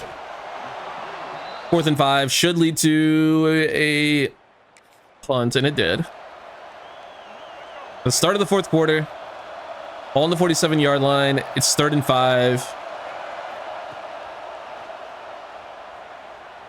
Fucking just throw it up to Burns. Yeah, not a good play. Not a good play. I would have liked to go for that. But we stay on offense. In the next moment, we like that. I don't think a tight end screen is a great call here. I don't think any of these are great calls. We'll be able to hear to change the play. Nope. All right, we're trusting Caden Pining then. Just kidding. Juan Burns open. He gets upfield and inside the 10. Or just outside it. At the 11. Excellent. Excellent job. It's not that I don't trust Caden Pining or like him. We'll give him the ball here. But Rashad St. John injured. He's not really the guy you want to be throwing a screen to on 3rd and 2. At least not on this team. Nice block. Clement touchdown. Huge play by the O lineman there. Gives us a 4-point lead. We got a 3rd and 7. Texas is looking for a first down to keep themselves alive. About halfway through the quarter. I'm right there. All right, we get the breakup. We'll take it. Texas gets a field goal, makes it a 1-point game. We're still on defense. 3rd and 5. Longhorns in field goal range again. Touchdown here is really not good for us. We do get to the pressure and the quarterback. Looks like Newbie and someone else. The QB is going to be LaMarcus Brown. The other half of the sack. Texas takes a 2-point lead. And with 3 minutes to go, we have a 2nd and 5. A field goal will give us the win here. All right, the crowd isn't even that loud. The crowd is not that loud right now, Bryce. Hear the fucking play call, please. Hear the adjustment. Thank you. All right, run the ball. Thurman's nothing. That's unfortunate. Would have liked really anything there. Bad throw. But it works. Contosis goes down and gets it. It's a bad read and not a great throw either. But it got there. That's all that matters. We got a Clement, gets a decent block. 64, unfortunately, kind of in the way there.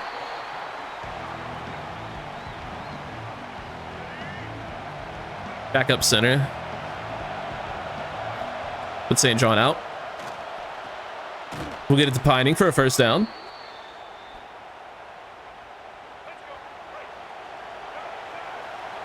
Closing in on field goal range. Not that I really would ever trust myself to kick a game winner. Like, at all. Because I don't trust myself to kick a game winner at all. Gonna slant Burns here. Getting the ball over the middle. No, knocked out. That's bad. That's real bad.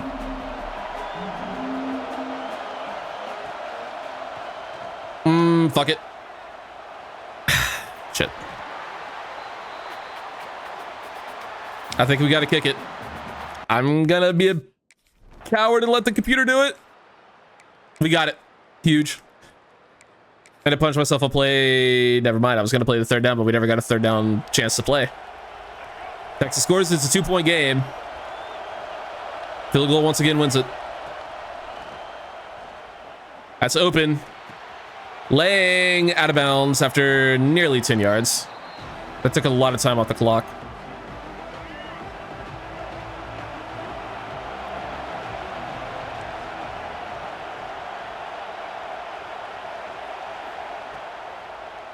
I don't hate it, Juan. I don't hate it, actually. I wanted to just streak him, but that was better. A lot of yards there for Juan Burns.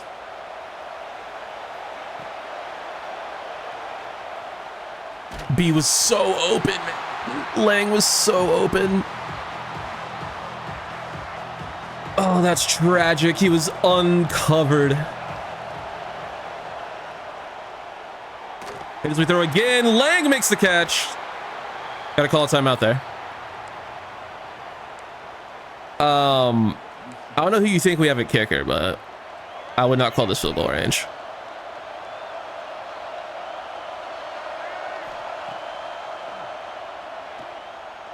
Can't get it to Burns.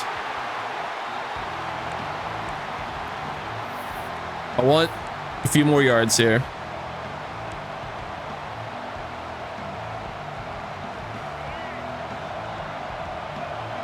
Man.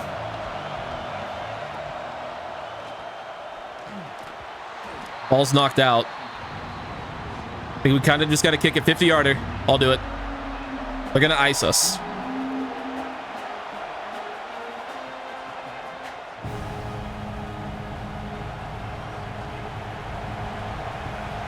Doesn't look like we need a whole lot on the meter or on the arrow.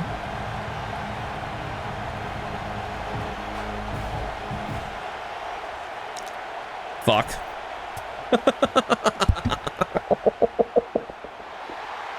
I hate kicking, I hate kicking, I hate kicking, I hate kicking, I hate it, I hate it, I hate it, I hate it, I hate it, I hate it, I hate it, I hate it so much. I hate kicking so much. It's the worst. Why is it so bad in this game? Why is it so terrible?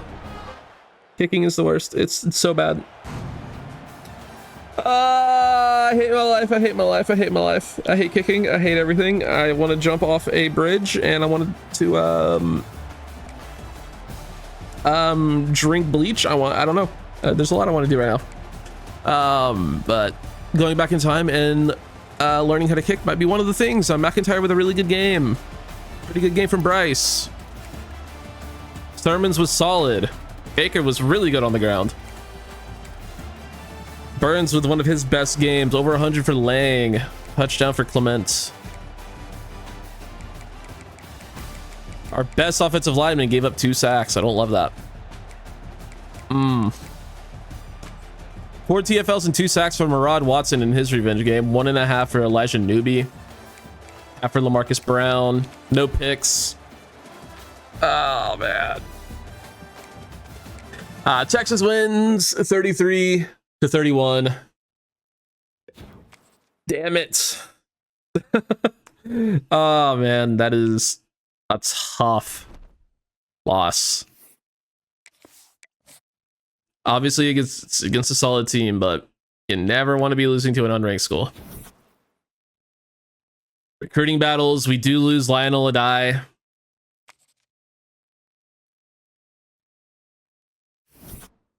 We drop from 1 to 12.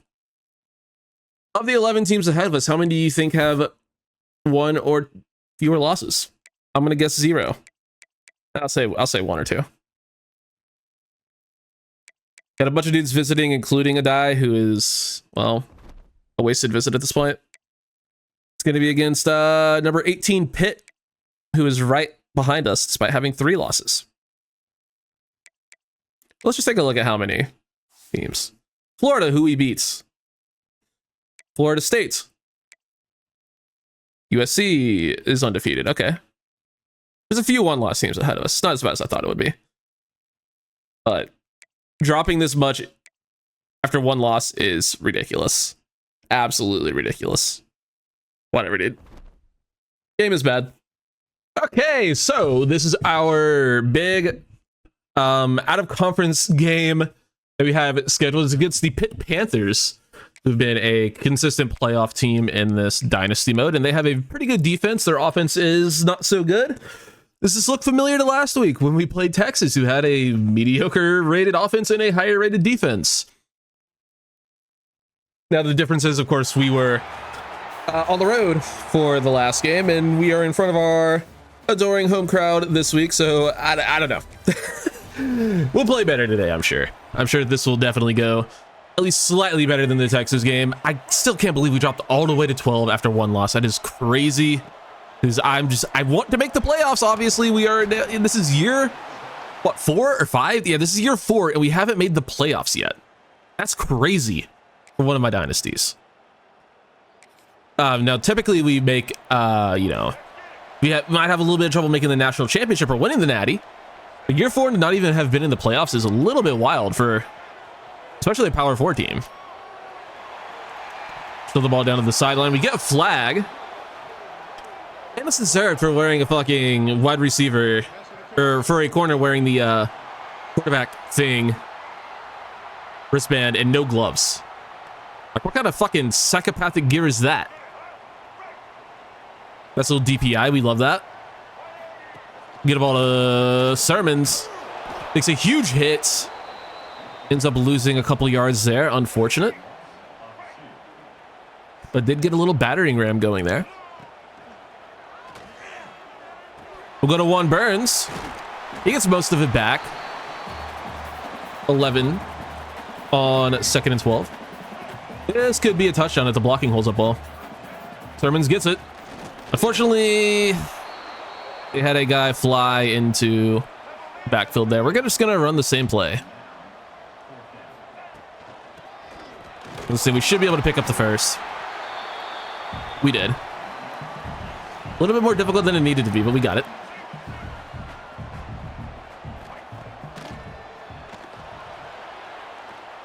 Ball came out late, but Juan Burns goes up and gets it. The ball needed to come out like half a second sooner. We kind of just threw him into the coverage, but he's built different. Good loop around by that guy. Too many fucking curls in this playbook. I don't like curls.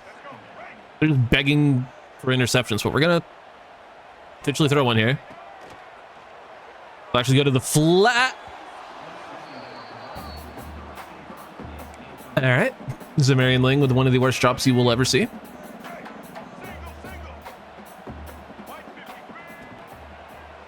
Kylan Fox has a ton of speed. He gets it in the flat again on the mesh. And that's a huge gain down to 5. Kylan Fox doesn't get a whole lot of playing time, but makes the most of it there. One of his few catches on the season. He'll get the ball again here, actually. And Mal Waldrop injured our best offensive lineman. That's not good.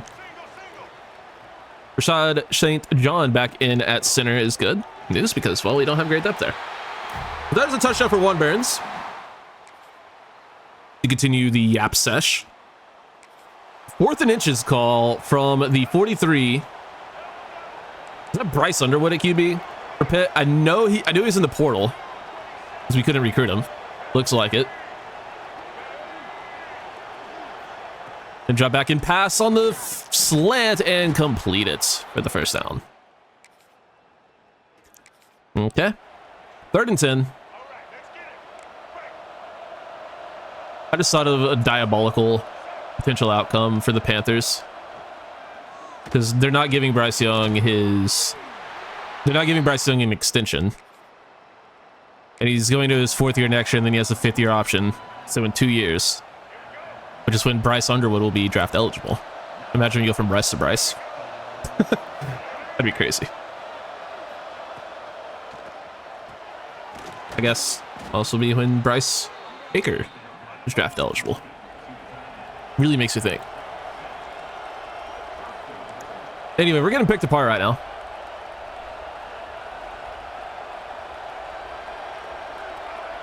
So much for the defense playing incredible.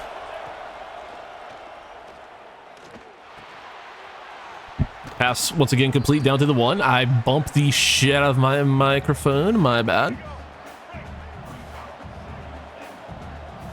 Second and goal. Huge hit. Running back stays on his feet through it though, but we do get the clean up behind.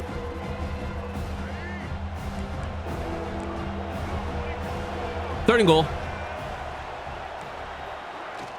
An RPO. What a spin move. Okay, well, that's just... There's not really anything anyone could have done there. Touchdown, Pitt. Ball already in the red zone, so our offense appears to be doing well today. Gonna follow the receivers here. Although we do have Platinum Heisman 50-50 activated currently. I want to take advantage of that, but we could also just take advantage of the great blocking. Touchdown, Taekwon Sermons. Excellent job by his receivers there to lead the way into the end zone. We love that. That's fucking teamwork. Juan Burns, touchdown. Don't leave him one-on-one. What are you doing? What are you thinking? 21-10 into the second half.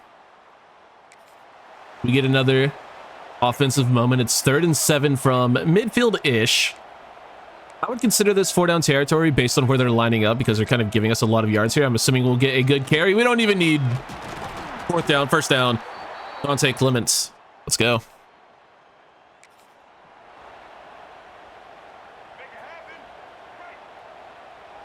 Third and 8. I mean, we only have one linebacker in the box. Well, they switched off of it. No, he's back out of the box. We're running the ball. Clements again. It's a good gain. I wanted to go into the hurry up there to keep that alive, but yeah, we're not kicking. I'd like to run the ball, but end up choosing to play without a running back. That's fine. We'll just throw to Juan Barons. He gets the first. Next best thing, you can throw your 6'6" freak of nature. 3rd and 5 from the 21.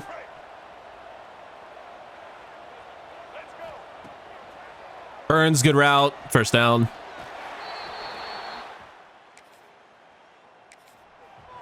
He's just pretty good, you know? Well, this play is absurd. We'll get it to Pining. He gets a couple yards. It could be worse. Charlie Christopher is a player we went after in his recruiting class. I'll say he's a linebacker. Could be an edge rusher. One of the two. I think it's a linebacker.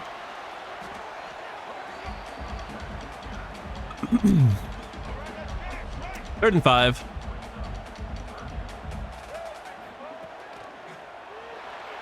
Burns had a touchdown, but we did not have good pass blocking there. That's fine. We'll take the 3. 24-10. 24-17 as Pitt scores, but we have the ball on the 1. It's going to be his Sermons carry, and he is not going to get it.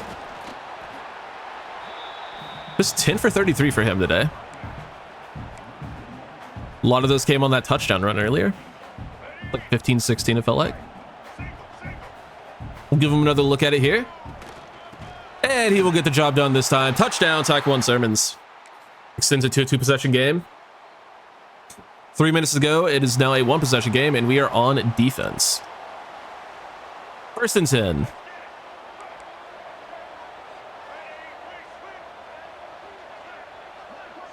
about a big play from Elijah Newby? They try another spin move. That one didn't work. 100% confirmation that that is Bryce Underwood at QB. Not that we needed it, but there it is. It's a read option. He keeps it. It's a few. 3rd and 2. I don't mind a blitz here. We're going to flip this, so our best pass rusher is rushing the passer. The speed option this time. Underwood pitches it. Maybe play the ball there, 70, but we'll take that. And they'll punt. He could have just plucked that out of the air and scored, but we'll take that, I guess. Okay, trying to get cute with the QB runs there, but didn't work out. And we'll have a chance to ice this with 2.5 minutes to go. We're not going to let the CPU run a couple of plays and give us 3rd and 7 with a stopped clock somehow. Well, I guess it wouldn't be somehow, it would be timeouts, but you know what I mean. We're going to do what we do and run the damn football, get a first down, and they get an injury timeout. Man, this game really just loves... It's going in raw, doesn't it?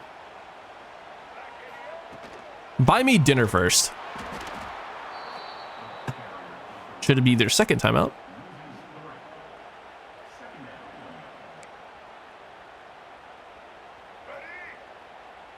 But whatever. Go back to Sermons. Get some nice blocks. It's 3rd and 6. Second timeout called by Pitt.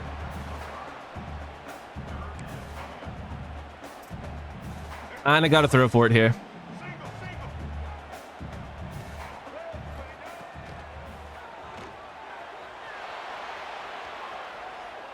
Let's throw it down the sideline. That's worst case scenario. There's a flag.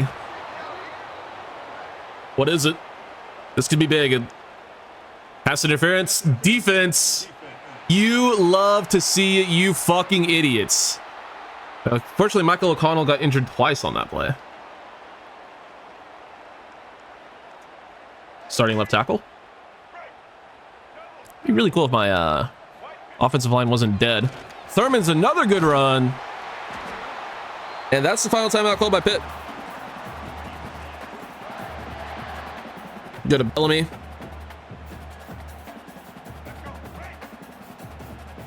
He's really bad, by the way. Like a 68 overall. So we need to get this game over and done with as quick as possible. First down again.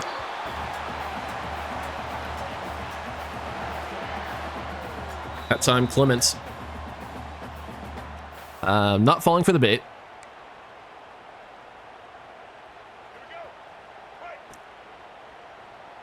Give the ball to Dante Clements. I had no control over that, but we managed to get forward for a few yards. 2nd and 5.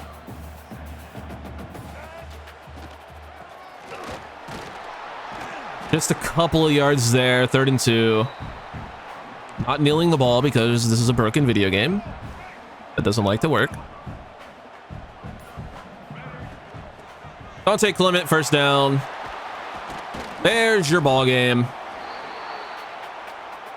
We escape with a 7-point win. Pitt put up a good fight, but not good enough as we improve to 9-1 on the year. Get a nice bounce back from last week.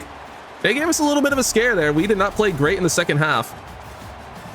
It's kind of, you know, one of our toxic traits is we rarely put together 4 straight good quarters. It doesn't happen often. I mean, we scored 10 points in the second half. It's not that bad. But Bryce with a good game. 23 of 31, 257, 2 touchdowns, no picks. We'll take that for sure. Sturman, 17 for 66 and 2 touchdowns, 12 for 70 for Clements, 8 for 56 for Bryce. Hell of a game running the ball. Burns goes 7 for 71 and 2 TDs. Zamarian Lang with a good game. Ontosis with a good game. Good games all around. O-line with a clean game. That's new. We like that a lot. Bunch of TFLs. Only 1 sack, though, for Murad Watson. And no interceptions, but who cares? It's just cool. I like stats, but we don't need interceptions, right? We don't need to take the ball away from the other team. It would just, like, help a lot and be, you know, pretty cool and make our lives a lot better and a lot easier. The problem is that's probably not going to be a great visit week. I guess it's the same tier opponent, probably. But we do get John Egbo, a 5-star running back from Walled Lake, Michigan. We also get Willie Urbick, a 4-star edge rusher from Oakboro, North Carolina. And those are the only recruits we get that week. We're in a recruiting battle for Richard Charbonnet with Georgia Tech. 5-star corner we would really like to get because we don't really have great corners. There's a chance he could play next year if he's good enough. Top 3 for Frederick Favorites. Sick name. And Elihu Obata. And Deontay Josso. We do not get George Westmoreland, another 5-star corner. And we do not get Ezekiel Iwagwu. So we missed out on some good players, unfortunately. How many hours do we have? 250. Lionel Adai is unfortunately gone with conference prestige. There's nothing we can do about that. Gil Everett, we're looking good on. We have him week 13. He is the lurker linebacker who's not a fantastic athlete, but comes with platinum knockout. And that just feels like a really good ability to have. Unfortunately, we did not get Westmoreland. Would have been a really good player to get. Looking pretty good on London Dingle. He's unbelievable. Holy shit, forgot how good he was. Charbonnet, that was his visit week, and he has a Georgia Tech visit next week. Well, he's gone. Well, I guess this week now, but just look at the guys we do have already. Iwa Agwu. He's gone with conference prestige. Cock World Championship contender. We can still get him week 13. Might end up doing that if there's no one else we want on. Dakota Bags is into his top 5. We already have him set up, though. Texas coming out of nowhere for Danny DeBeer. Wish they wouldn't. Don't even know if this guy's any good. Don't even know if that guy's any good. I guess we could take a look. I kind of don't want to because I'm kind of scared if they're bad that I won't want them. He's recruitable. Jasso. Definitely recruitable. Holy shit. Yeah, no, let's get him set up. Coach prestige and conference prestige. That is all but certainly going to be aspirational goals. All but certainly going to be that. Yep. Not sure if he's the one we get on the visit for week 13, though, considering we have other players involved now. 4-star guard being under-recruited, we definitely want. This is a different tight end we already had on the board. Don't know if we actually want him or not, though. Jay Morris could be good. Did not mean to social media scout him. He's pretty good. Yeah, we can go after him for sure. The question is, do we actually want Cornell Granger? We had him on the board at the beginning of the year. 80 speed, 80 strength. He's fine. Look at the other tight ends. Is he even close to as good? Let's just compare him directly with Obata. 80, 80, 79, 78. I'm looking at speed, strength, catching, and catching traffic. 80, 79, 79, 78. So he is ever so slightly more athletic than Obata. 80 and 71 for route running. And 80 and 73, and he's a better run blocker. So he's essentially the same player. I think we just take them both and just play whoever has the better dev trait. We could look at playing time. I don't know if that does anything for tight ends, though. If we go by anything, then Cornell Granger is actually the best player we have. I don't know if it... I know it works for receivers, corners, and quarterbacks, but it doesn't really do much for offensive line. It doesn't do anything for running backs. So it's not like 100% of positions that trick works for. You can probably just offer a scholarship to someone random.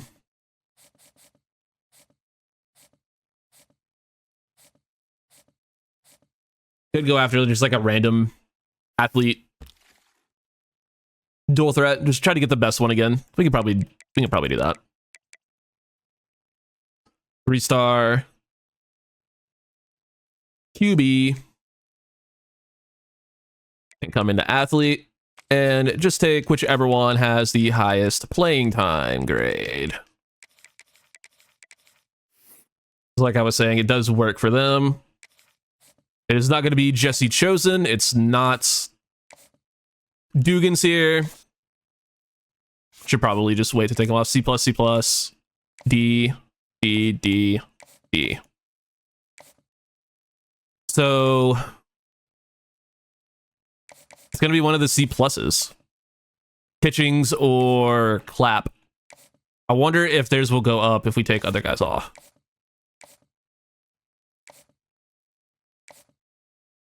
C+ isn't that good. Like, usually they'll shoot up to A+ if they're actually the best. And it hasn't yet. So it either means they're both really good, or I'm not sure. We'll figure out which one's good later. We'll just offer a scholarship to that guy just so we don't have the 5 points sitting there and it looks annoying. Because I know some people will want those to be spent. But we got Mizzou this week. No need to cut. We just handled a whole lot of recruiting. Usually I just cut all that stuff out and doom scroll or do whatever while I'm doing it. But sometimes we can leave it in the video and we can just hop straight into this game versus Mizzou on the road. Fun team. But I think we are better. And I think this should be another win. It would be really sucky if it weren't, because that would, I mean, I don't know if it would end our season. You can see I did not look to see what the standings were like, but I can only imagine we're still, you know, set to play in the conference championship. Good coverage, and we get to the quarterback, Elijah Newby, with a nice play. Hell yeah. Offense takes over 3rd and 4 from the 23-yard line. That's kind of open. We'll go to it. Lang holds on for the first. This is Demarion Lang. Makes the catch. And since we're in the red zone, the video game lets us play. We'll go to our running back, Dante Clements. Not a whole lot there. Also did not look to see if our offensive line is at full strength. I think it is. I think that's Waldrop at right tackle. That's kind of open. The linebacker just sort of stood there. First down. Julius Tate injured. So no, our offensive line is not at full strength. LOL. Actually, we can just take a look at this. Looks like our left tackle's out. He's not. I lied. What's going on with the... I'm just gonna take a look at the O-line depth chart. Okay, O'Connell is our starter. Tate, he's whatever. We have a good backup. St. John, Glennon. All right, yeah, we're good.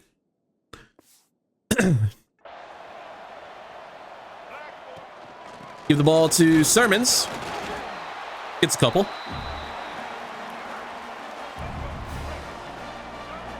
Second and goal from the 3. Gonna be more. Juan Burns, touchdown. Juan Burns.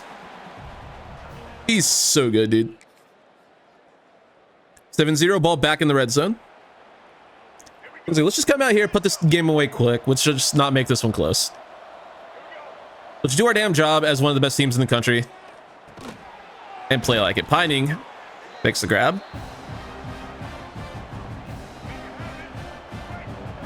Let's not do any of this one possession game shit that we like to do. Let's just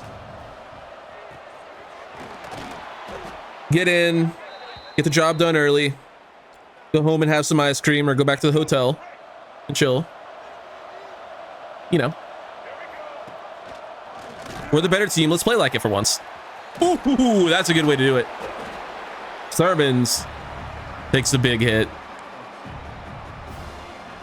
Lays into that poor unsuspecting DB. And we'll try a little bit of a QB draw here for funsies. Baker can't do it. He's a good athlete. He just doesn't really run well. I wish he did.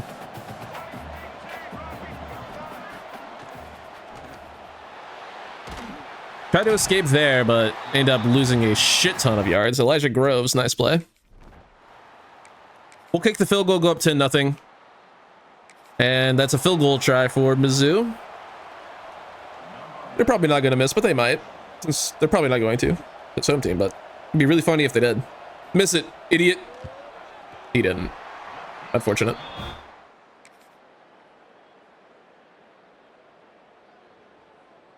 (17-3) after a long sim. Another 4th and inches. Let's blitz. I feel like we don't blitz enough with this team. That is going to be a first down. I disagree with the spot, personally, but what are you going to do? 17-6.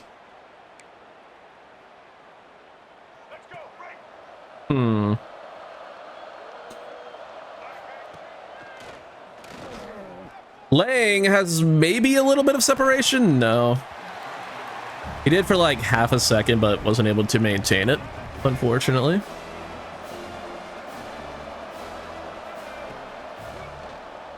We'll give him the ball here, though, on the drag. The shadows are so weird. Like, they're fine. Like, I can actually see, but it's kind of just, like, fucking with my eyes. I just don't like it. I don't like the way they look. Something about, like, our jerseys and one side of the screen being dark and the other side of the screen just being the, I don't know, just it's fucking with my eyes. Good run from Bryce there, though. Gonna try to streak Burns. Gonna give him a shot down the field. Ooh. Juan Burns with almost an insane catch. That would have been unreal. We'll get it to him here, though. I lied. That's Gianni Contosis. Hurry back to the line.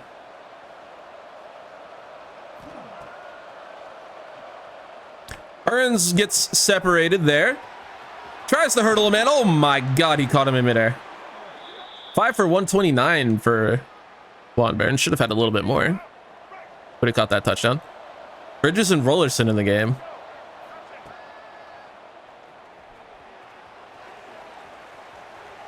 Wait for the block and release. Pining drops it. He wants a flag. Well, I want you to catch the ball, so.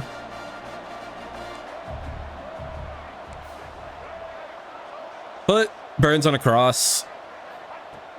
Just trying to fit that in between the defenders, and we do. What a ball from Bryce Baker. Oh my god, what a throw. Just rifles it right in between the linebacker and the corner. Just perfect tight window throw from Bryce Baker. What a dot. 24-6 heading into the locker room. All right, another field goal try, sure. If we go back to play the moments in that situation, they'll go for it and probably get it. So we'll make sure they kick the field goal and miss. We like that. So 24-6. And we get a nice, clean 3rd and 10 from the offense. Another Juan Burns crossing route could be electric. He's wide open. Bad throw from Bryce. Unfortunate. I don't think he's ever been more open. We get an interception there. That's pretty cool. Ball on the 1. Love a good interception.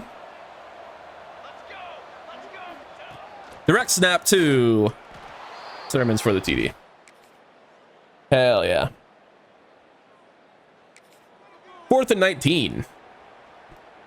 Oh, it's all of a sudden 38-6, by the way.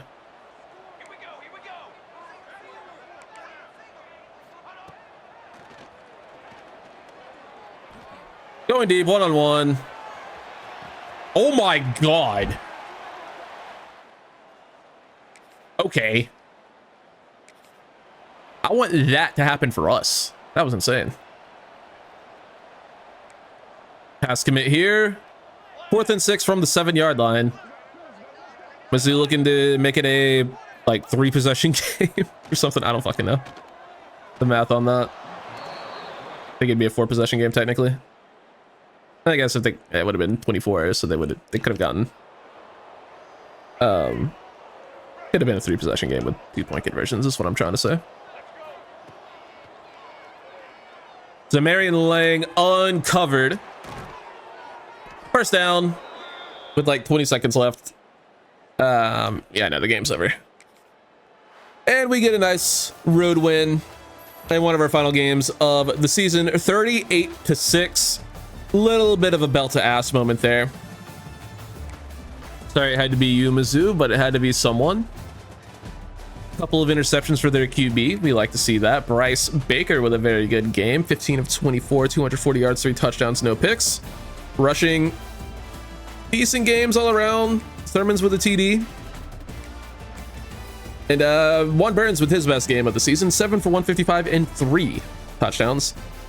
Lang with 4 catches, 2 for Contosis and 2 for Fleming. No one else did anything. That's funny. O'Connell gave up a couple sacks. Maybe don't. Starting tackle. Maybe don't. 2 TFLs and 2 sacks for Elijah Newby. We love that. Murad Watson also had 2. We had sacks for Jefferson LaFontant, Amaric Kumba, and Jamal Woods. All with sacks. Picks for Michael Clayton and Tony Williams. I don't know why I said Clayton so weird, but I did. Gotta really enunciate that T.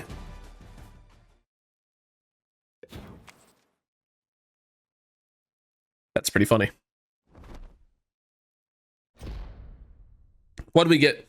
The single season receiving touchdowns record for Juan Burns is what we got. And the career receiving touchdowns record. Congrats. These are things we like to see. We like breaking records. Now, how about this week 13 game, which is going to be against Alabama, by the way, so that'll be cool.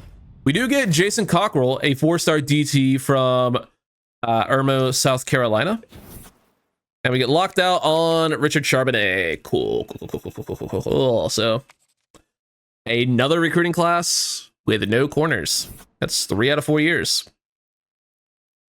So fucking sick. We also don't get Enrique Dunbar, the guard we just found. Few visitors this week. I want to find a bridge and I want to jump off of it. It's Everett, it's Dingle. We definitely had more dudes on campus than just those two. I assume they either committed elsewhere or already committed. I mean, Texas is being incredibly annoying.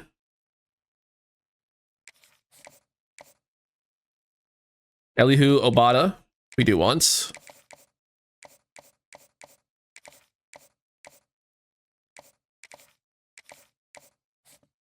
Josso, we definitely want. Okay, we're good there. Favorite, we're looking okay on. Dunbar's, whatever. Cordell Granger, we're probably not going to end up getting, but whatever. And then Jay Morris, we're looking okay on. Let's see which one of these QBs is actually good. Joey Clapp, are you actually any good? 90 acceleration, 83 speed, 92 throw power, and a gym. How about Kevin Kitchings? Has dot. 90 throw power, 81 speed, 89 acceleration. They're both quite decent. I would say Joey Clapp is objectively better, though. Kitchings is slightly better on the run and under pressure. So yeah, worse break sack. 87, 86, 85 are all very good accuracies. 86, 86, 82 is slightly worse. But Clapp has 2 higher throw power and is a better athlete. Again, slightly. But I think we're going to go with Joey Clapp. And I think what I'm going to do with the rest of these hours is scout 3-star corners and look for gems. So I'll do that. I'll let you know if I find anyone that doesn't suck eggs, and we'll play this game versus Bama. All right, we did manage to find one 3-star corner that wasn't complete ass cheeks. The guys we were able to recruit, and it's Sal York. He's a gem zone corner, and he's good, like objectively good. Well, his zone coverage is actually dog shit, but he's fast, which is a lot more than you can say about 90% of fucking 3-star corners. They're all just obscenely slow, but he's not slow, so we'll take that. Speaking of slow, we got to go on the road to Bama, and they are, what the fuck, way better than we are, to close out our schedule against a team that is just really good. Final game of the regular season. Still forgot to look at the conference standings. I mean, obviously, we're a top 5 team. It's the SEC, so there is a possibility that there are 2 SEC schools ranked ahead of us that could be getting into the conference championship ahead of us.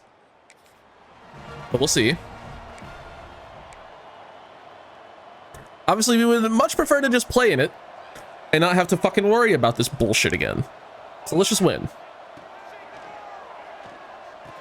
Bit of Burns there. It's a couple yards. A lot of options and RPOs. I hate when the offensive coordinator gets like this.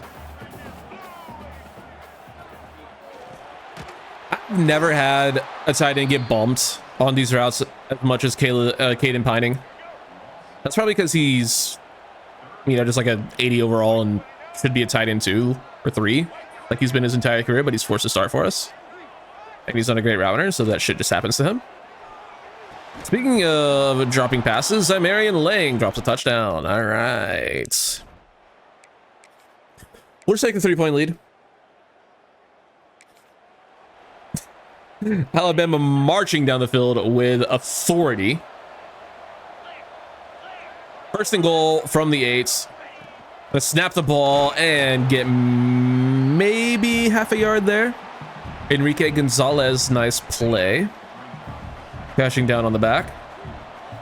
This playbook should look familiar to us. Is this the one we're using? Gonna throw it to the running back there, and just horrible pursuit angle by number 4. I don't know what the fuck number 4 was doing there. Touchdown, Alabama. Letting them score a touchdown is what he was doing.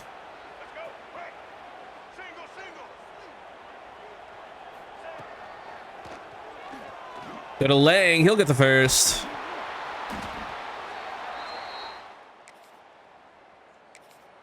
We're not really moving the ball great at the moment.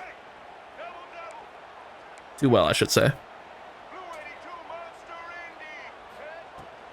Some decent blocks there for Clements. Gets a couple. 4th and 2. We definitely go here. From the 32-yard line, you're out of your mind. That's open. Gianni Contosis inside the 10. That's a big game. Needed that. Needed a big game like that. We're gonna trust our boy Taquan Sermons here. You know, not great. Just 8 yards on 3 carries thus far for him. He'll get the ball again though. Breaks a tackle. Gets a couple.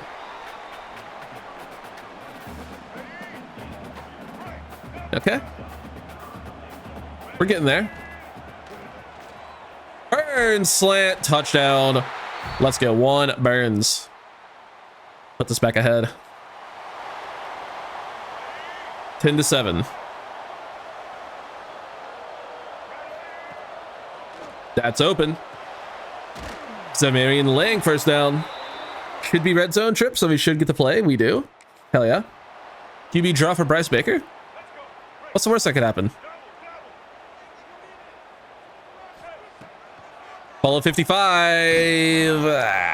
It should have been a bigger gain, but unfortunately we're not allowed to run. You try to sprint there, and it's just like the other guys have faster sprint than you. So dumb. We'll try Pining.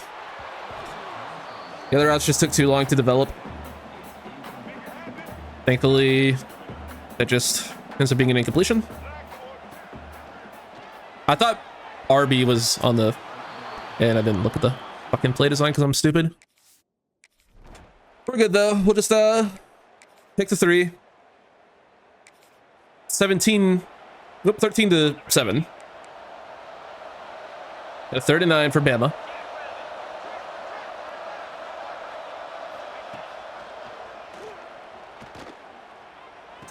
Beaten man coverage again is number 32. I don't know who the hell that is, but he needs to lock the fuck in. Because that is not the 2nd time already we've seen him get absolutely torched.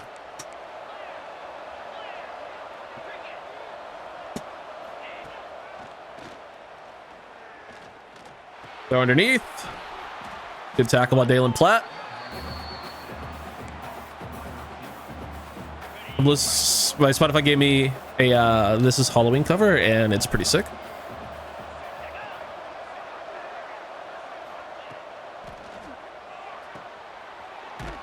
I'm basically the Hot Topic girl who was obsessed with Nightmare Before Christmas, but not really. It's a good fucking movie. I'll just leave it at that. You all know the archetype of human being I'm talking about. Most of them don't even know what the skull is from. They just think it's a fucking cool skull, which, yeah, but it's a good movie, dude. Also the best fucking world in Kingdom Hearts. 14-13 as Bama takes a 1-point lead. First and goal.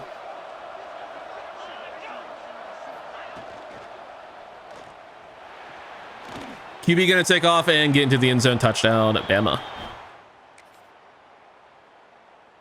How about an offensive moment, man? We haven't gotten one in forever. 3rd and 3. We're gonna blitz because I feel like we need to. We need some pressure.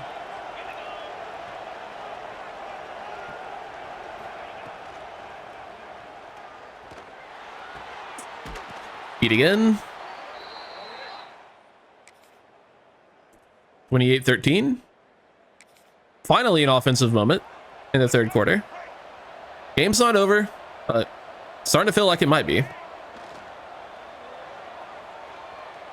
Just gonna throw to Burns. He actually caught it. Cannot say that man's name. Rewind and read his last name if he wants. I mean, it's sayable. It's pronounced like fog, but still.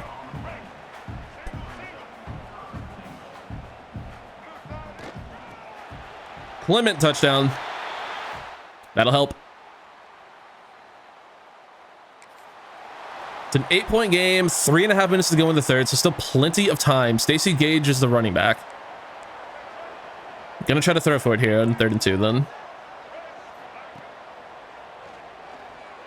Step there for Lang. He holds on. No, that was Kylan Fox, actually, I believe. And we score and get the 2-point conversion. Tie game. Hell yeah. That's big. We really needed that. Last play of the 3rd quarter. Find their guy for another first down.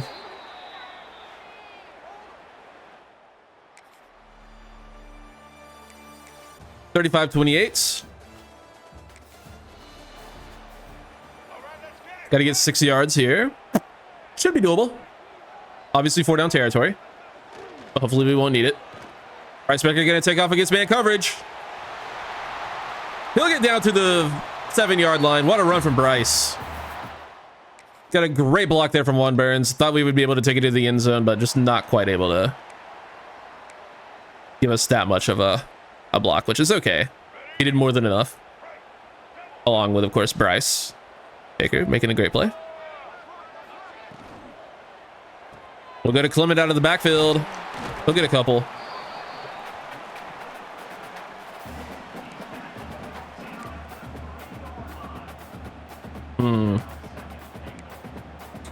Okay. 2nd and goal from the 3. Gage, the running back again. Look at the ball. Rare carry for him. And that's why he fumbles. There's no way. I'm pretty sure that was a real fumble. We need to take a look, though. You fucking better have been down, my guy.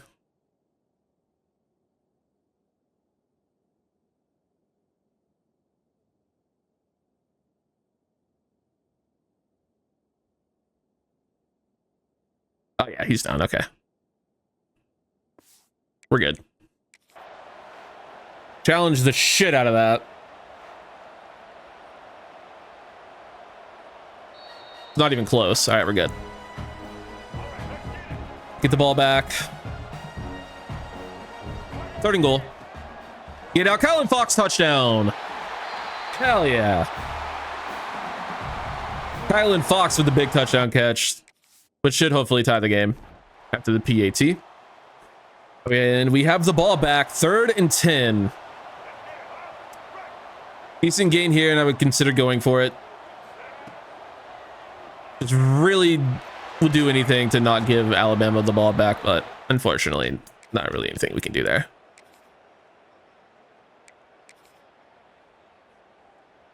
Punt return. I was gonna say, I'm not playing a whole drive right now. Our defense is not holding up great today. like they did against Georgia. I can't believe you guys didn't get to see that. And that'll be a touchback. Okay. Is Sermon's injured? I can only assume so. No, he's just not playing. Also, who was out for the season? Okay, yeah, Leonard, we knew that one. All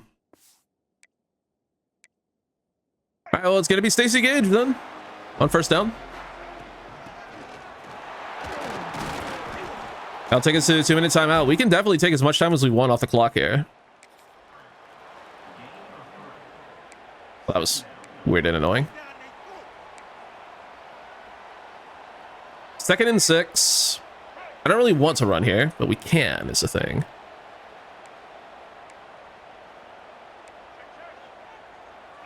This could be sick. And it is.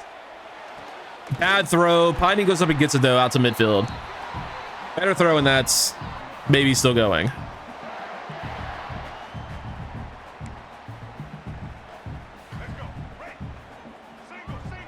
Under 2 minutes.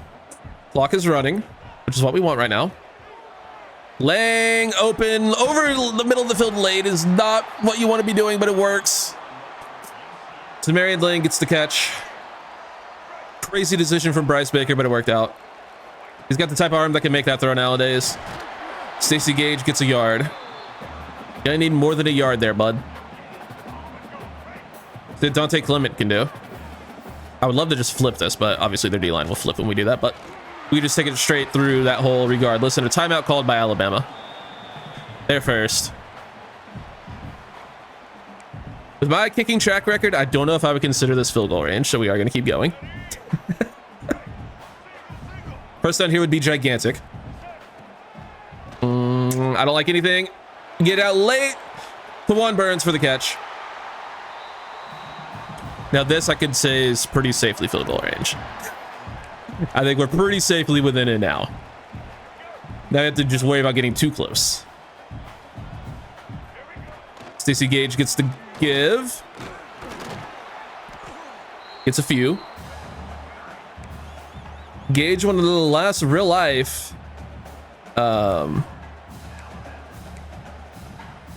Knights on this team. And offense for sure. Maybe there's some guys on the O-line that are still kicking. Bryce gonna take off, maybe get a few. Yeah, gets a yard. Maybe should have just thrown it away there, but I mean, I guess a yard is better than throwing it away. 3rd and 5. 4th and 2. We can take a shit ton of time off the clock here, which we're going to, obviously.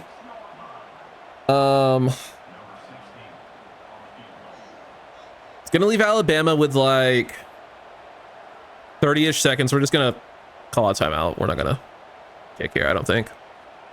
Maybe we will. All right, right here the arrow says it's good. No vibration. Has always meant your kick is going in. But this game is bad, so we'll see. It's good. Just under 30 seconds for Bama. Even under 20.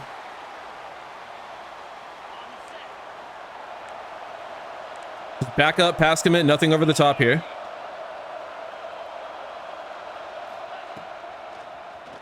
You're gonna throw for the sideline, that's fine.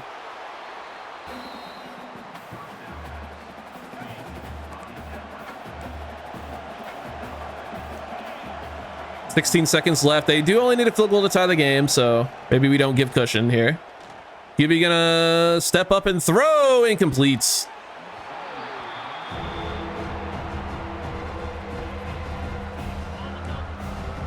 Just keep playing over the top. Pass commit. 10 seconds left. QB steps up and throws it away. 6 seconds left.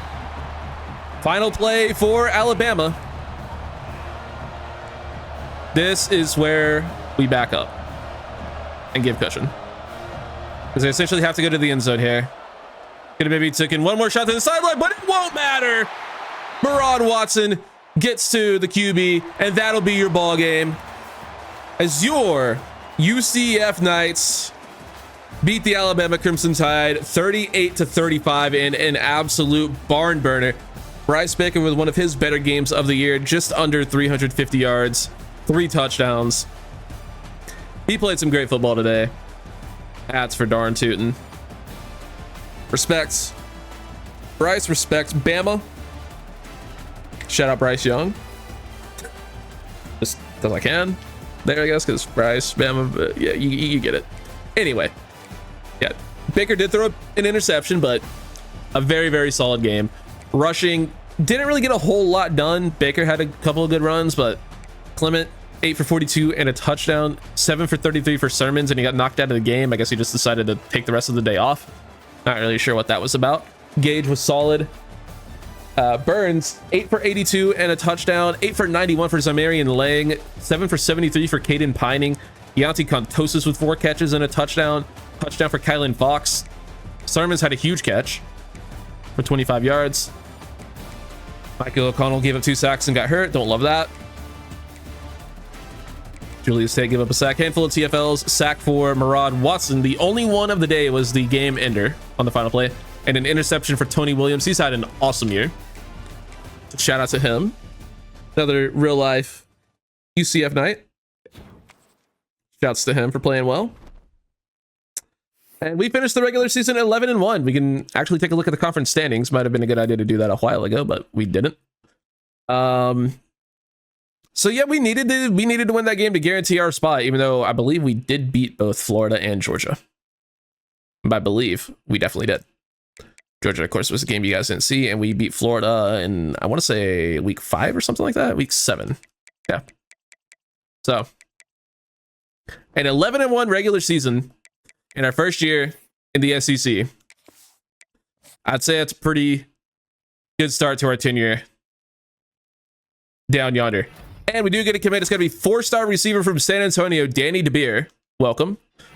We also get 4-star linebacker Mike linebacker Frederick Favorite from Georgia. We did not get Heath Myers, a corner. He has been offered by a different school. That's fine. I don't care.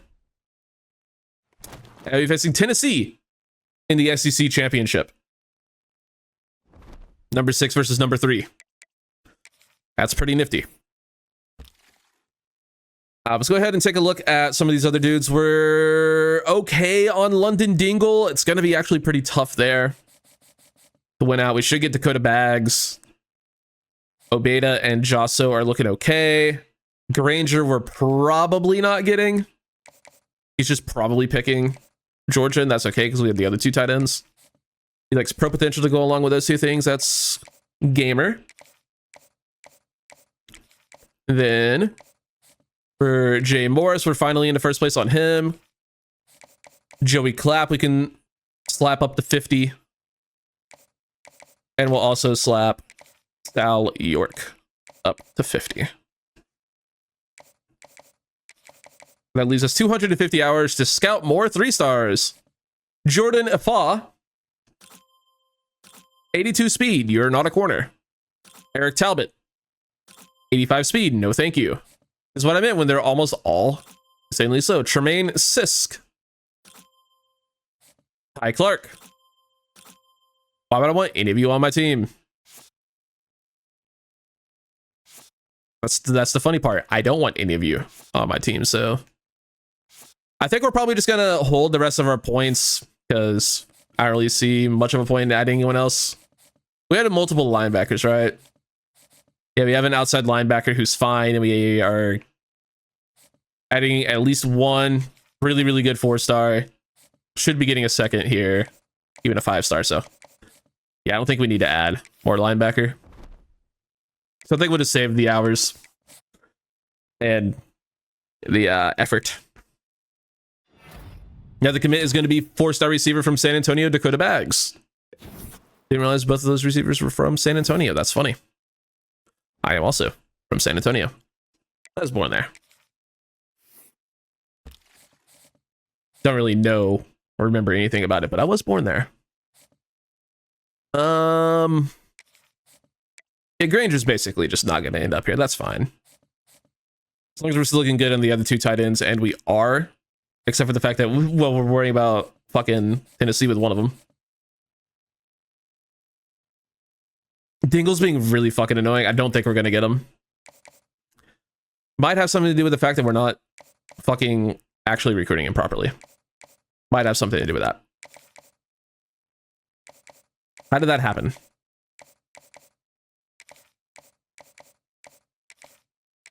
If we don't get him because of that, it's going to be annoying, but it's entirely my fault. And for Everett, I think we're looking okay on.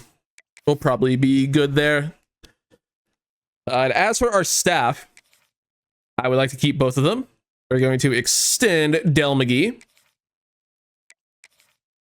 I do not want to lose talent developer. Even though he is master motivator. He's starting to round out the rest of the positions too. That's nice. That's very nice. I suppose I should look to see if we have points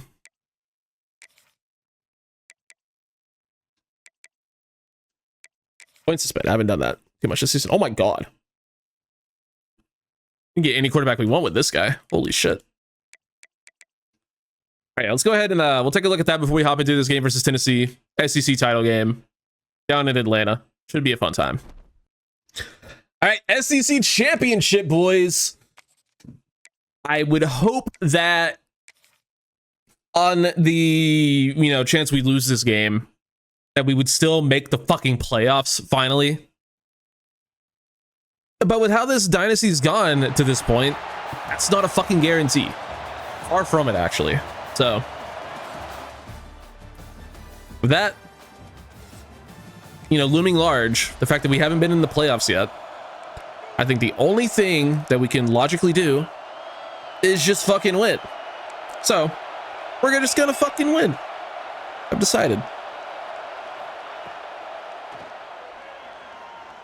Good coverage. And Enrique Gonzalez gets to the quarterback. Finally, someone gets there. Someone had to do it. I'll do it my damn self. Enrique Gonzalez. Nice play. Limits Tennessee to 3. And unfortunately, we did not get an offensive moment there. It'll be a 3rd and 5 now for Tennessee. We're going to try to get to the QB again. This time more conventional pressure, but he was able to get rid of his Deuce Knight, the Tennessee QB nowadays. Good player. Auburn QB in real life, I believe, transferred. Don't know where, though. Broken tackle, first down. Thick. 10-0 Tennessee, 10-7, 17-7. Finally an offensive moment. With 3 minutes to go in the half. Love that. Gonna go to Juan Burns. He gets a little bit of separation towards the end of the route and finds the end zone for the touchdown, making it once again a 3-point game, and our defense needs more help. Ball's on the 14-yard line. We're not going to play fucking... We're not going to send a man blitz on 1st and 10. That's a bad idea. It's a handoff, outside zone. Good tackle by Gonzalez. Kind of need to hold him to 3 here again if we want to have a chance. Well, I won't say if we want to have a chance, but I would love to hold him to 3. I mean, shit, I would fucking love a turnover even more, but that's just not going to happen. It's another run. Good tackle. They call a timeout. Yeah, we're not calling timeouts for you. We want the half to be over here, but that's, again, just not going to happen. 3rd and 7. I think they're going to throw. They do. Stick. Bro. All right, touchdown.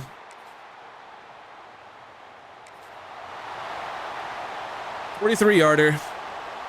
See if we can drill it. This would help.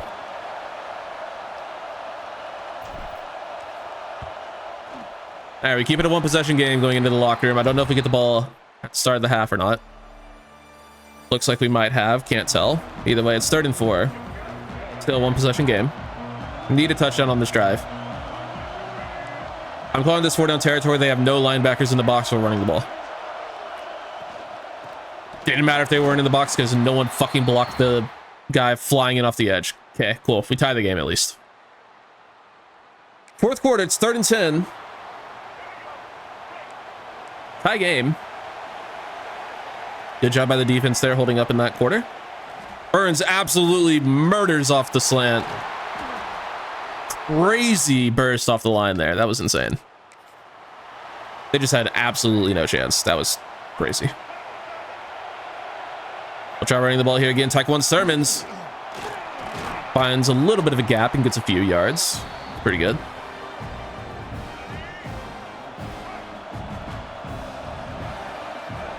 Getting the ball again. Sermons. First down. At the 1-yard line. There's going to be a whole lot of Taekwon Sermons right now, it feels like. We're going to run behind Burns here. And the other receivers, touchdown. Taekwon Sermons. Touchdown Taekwon. Let's go. 3rd and 2, 7-point lead. I mean, I got to give credit to the defense in Sim and the offense as well, because they've done a good job keeping us in this game. And ultimately ahead at this point, Clement puts his head down and gets the first. Runs through a tackle. Big play and another touchdown, 14-point game. Tennessee strikes back, though, makes it a 1-possession game again with 2.5 minutes to go in the fourth quarter. We're not going to cover one Burns. I'm going to throw him the ball. One Burns first down. That's huge. Big gain there. Now, I talk shit about a ton of mascots. I don't know the name. I can only assume it's Smokey for the dog. That's a good mascot. Maybe it's just because it's a dog. And not like a fucking furry wolf like the UNC or NC State or fucking Washington. That's a truly horrible time for a hold. Marquez Joyner, not a normal offensive lineman for us. He's a backup. Showing you why there. I'm gonna say massive holding penalty on first down. 2nd and 18.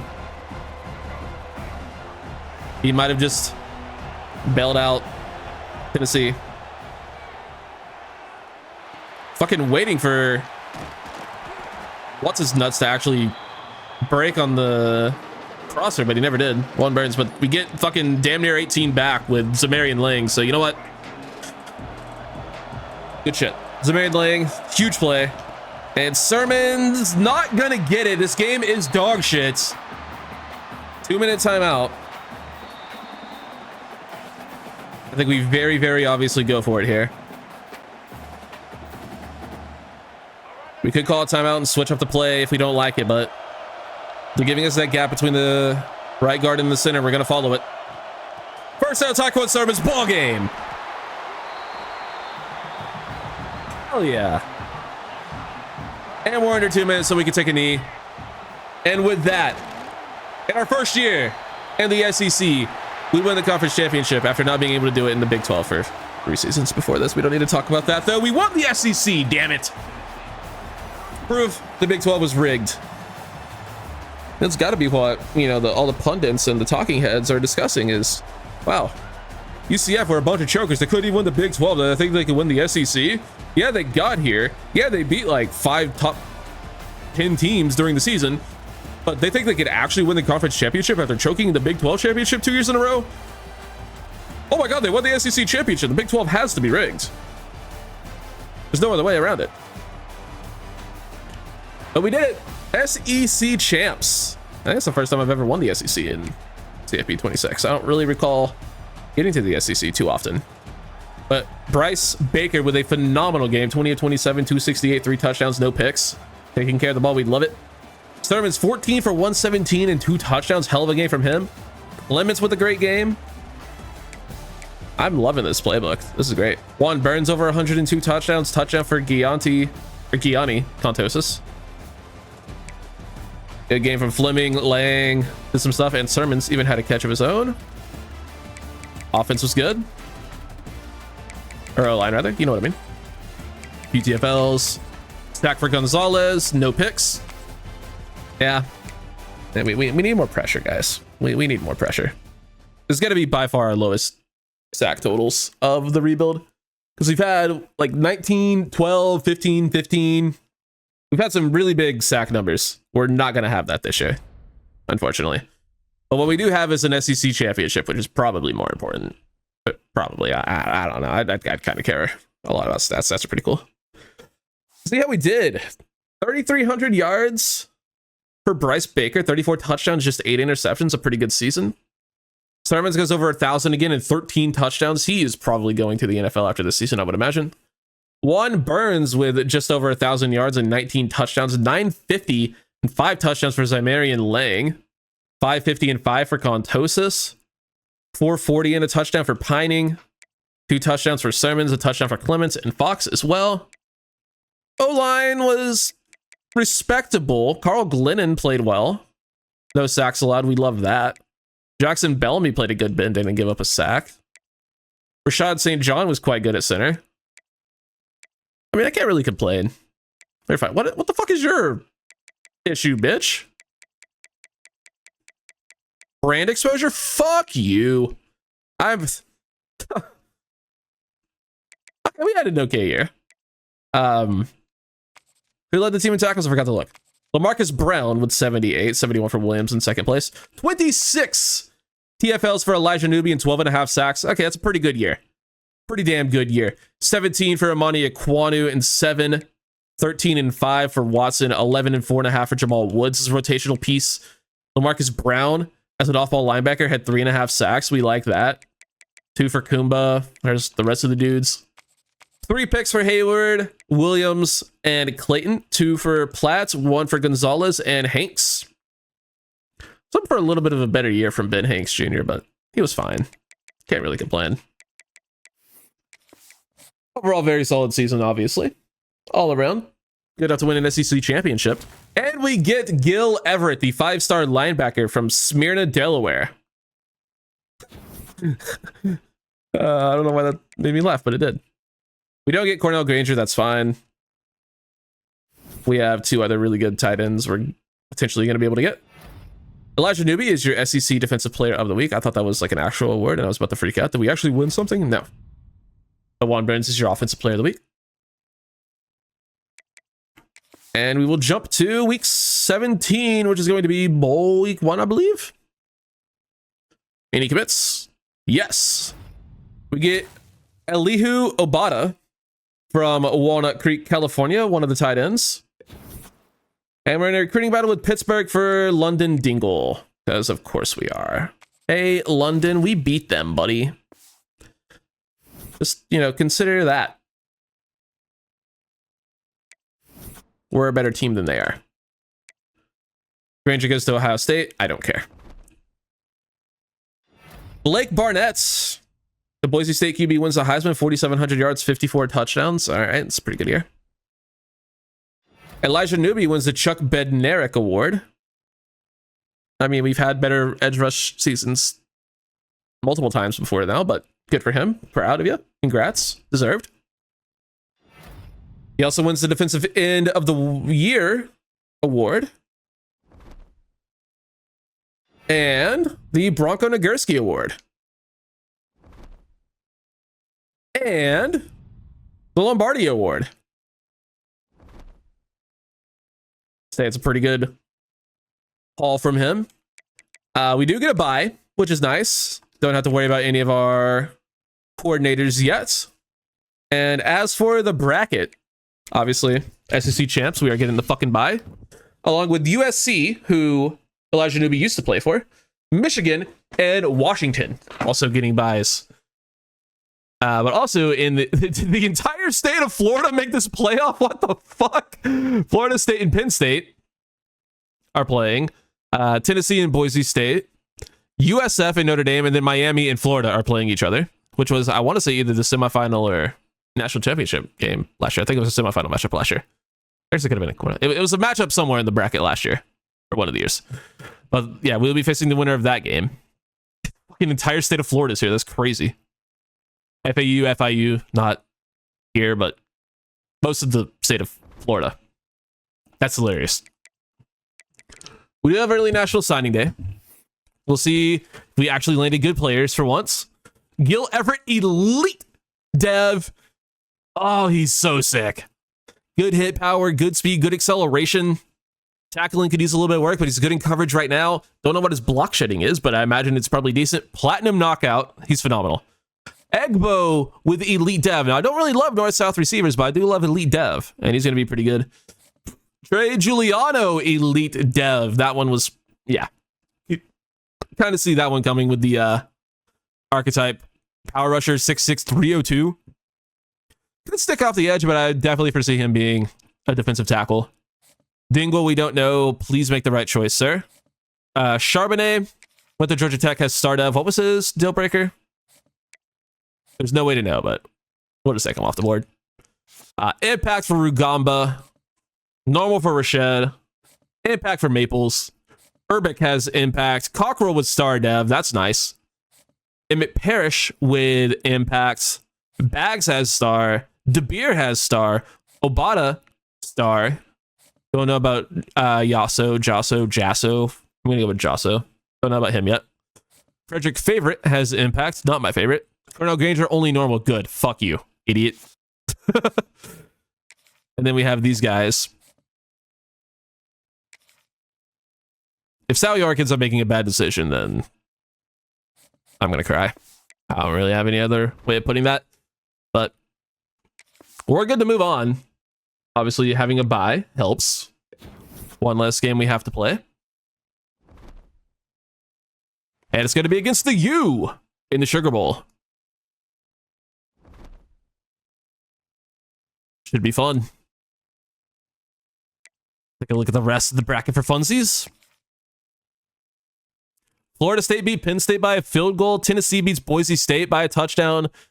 Notre Dame beat USF. We're UCF. Hopefully they didn't beat us. But Notre Dame beats USF by 14. And Miami kind of blows out Florida. So it's us versus Florida. Or no, us versus Miami. I'm really good at not speaking well. I'll be playing potentially the winner of USC and Notre Dame. A rivalry game there. But will we even get there? Our first ever playoff game is against the 91 overall Miami Hurricanes. We're going to rock the home alternates. It's in the Sugar Bowl, which I want to say is Atlanta. I think it's Atlanta. There's no way to know. You can just look at the fucking schedule tab and that'll tell you where it is, but I can just guess from the stadium. I'm pretty sure it is Atlanta. Could also be Nolans. It is Nolans because Caesars. All right, we're in New Orleans. Let's do it, boys. Can't let the Hurricanes win in New Orleans. That would just be... what's what I'm looking for? Inappropriate. Insensitive. That's the one I'm looking for. Burns gets 8. Not bad. We'll trust Sermons here. 2nd and 2 into the end zone, touchdown. Taekwondo Sermons. Miami not able to score, and we're driving again on offense. That's typically where you're driving. Didn't really like anything, but we do manage to get it out to Gianni Contosis.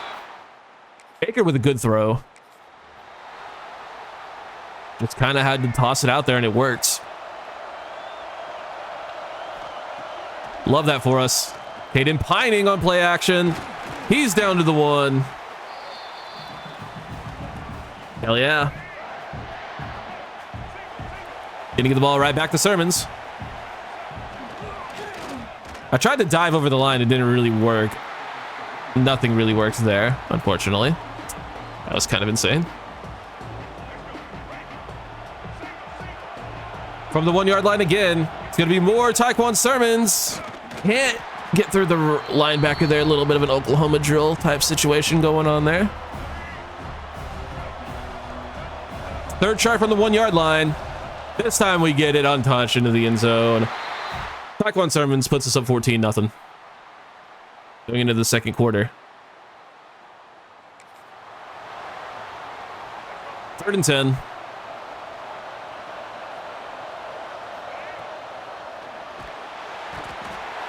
Wow.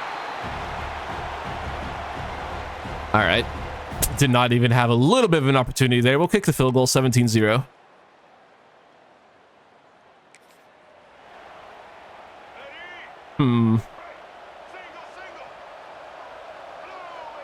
Motion Lang. Get it out to the running back, but that pass knocked it down, unfortunately. Good effort, I suppose. Oh my god, the speed burst there was crazy. Tipped, nearly picked off. That was absurd.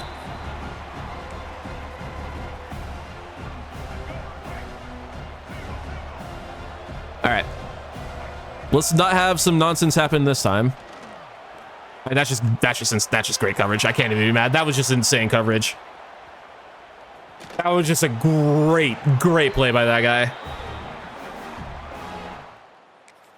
Well done. 17-7.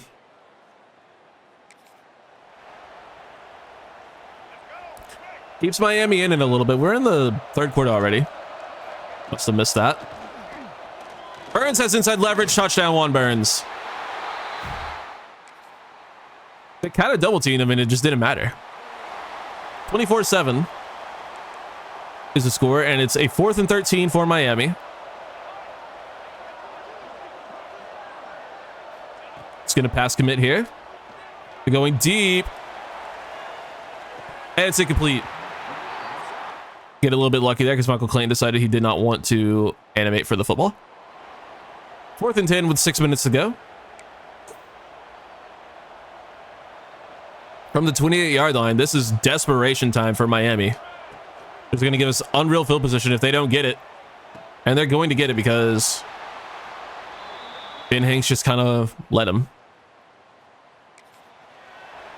Another 4th and 10.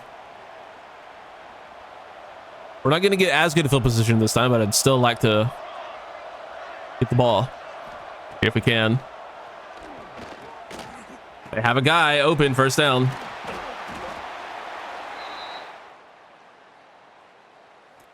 Oh, man. Guys, come on. Let's be better.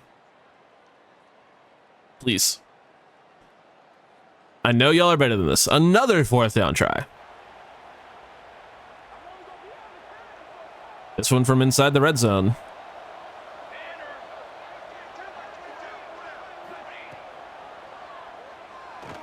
Shot to the side of the end zone. Touchdown, Miami. They're going for an onside kick. We're not going to worry about the fucking bullshit where it doesn't let us recover it. It doesn't let us pick a play. 3rd and 1. Gotta run the ball here. Thurmans can't get it. Final timeout called by Miami. That makes things interesting. I'm not gonna punt. We're down 10.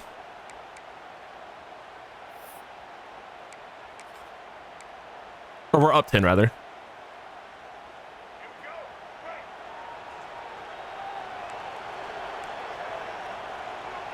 I had to sneeze.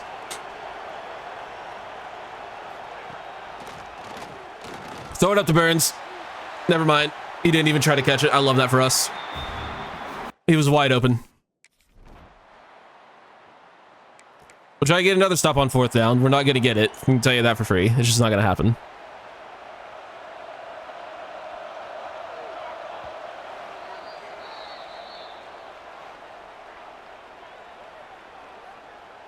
This is all before the 2-minute timeout, by the way. Well, that was a 2-minute timeout, but yeah.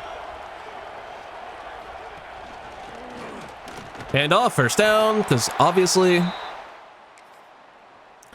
Now, Wheatley Humphrey? Did we have him in Old Dominion? I think it was Old Dominion. We'll What a beast he is. I guess that's my fault. I guess I don't have safety help there. Sure.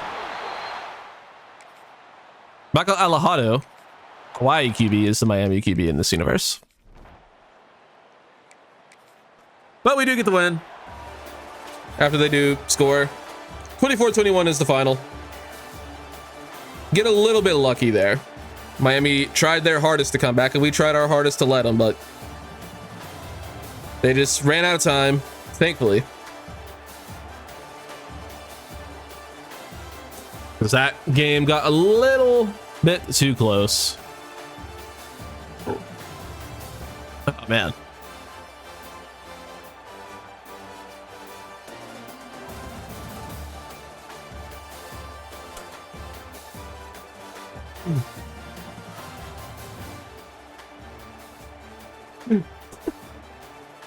Just saw an insane tweet. So that's how the Texans had Aaron Rodgers, and it's you know, the meme of John Cena smiling as he was tapping out in his final match. It's that, but it's Aaron Rodgers' face. It's fucking hilarious. Bryce Baker, not a great game. Not a great game running the ball, but we did have 2 touchdowns. Burns had the receiving touchdown. Our line was mostly clean except for O'Connell, who's ass. UTFLs, sacks for Watson, Iquanu, and Newbie. Interception for Ben Hanks. Nice to see him do something for once. But we get the win.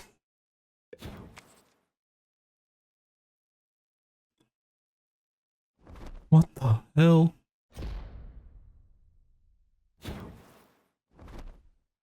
Oh my god, we made the playoffs and won our first game in the playoffs. What the hell is this? Usually we lose every game we play in the playoffs. Especially the first time we make it. First couple times we make it even. But we'll be facing USC in the Fiesta Bowl. Down in Arizona. We'll just hop straight in. Not a lot to do at this point other than just play the damn games. So we're just going to play the damn game. Might have a few tokens to spend, but I'm not going to worry about it. I don't think much of it will make a difference. 3rd and 8. So we start out the day from midfield on defense.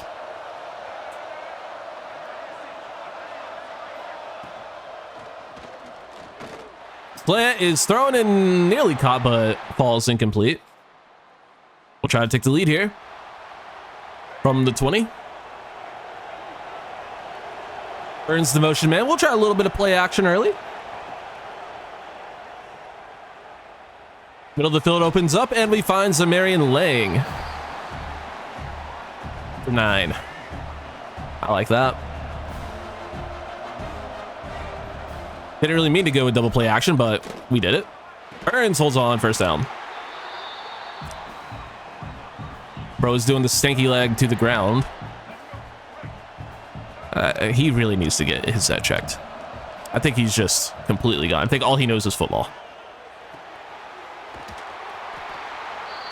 He's done some suspicious ass stuff. Julian Lewis, the USC QB. Very familiar with him from our Big 12 days.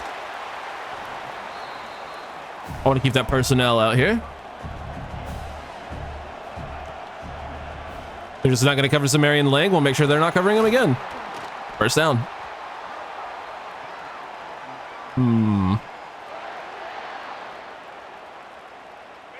Baker having a hot start to the game.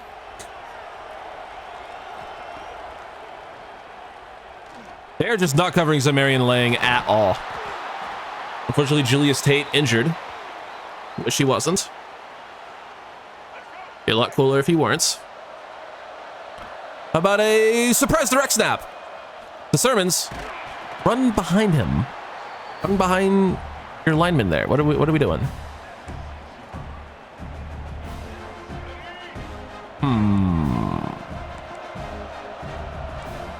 We'll try that.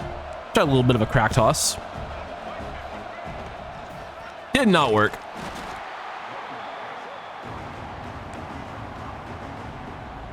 Not even a little bit. Third and goal. We'll go to Pining. He gets in. Touchdown. Caden Pining. Nice play. USC unable to score, and we are marching back down the field. Going for Contosis.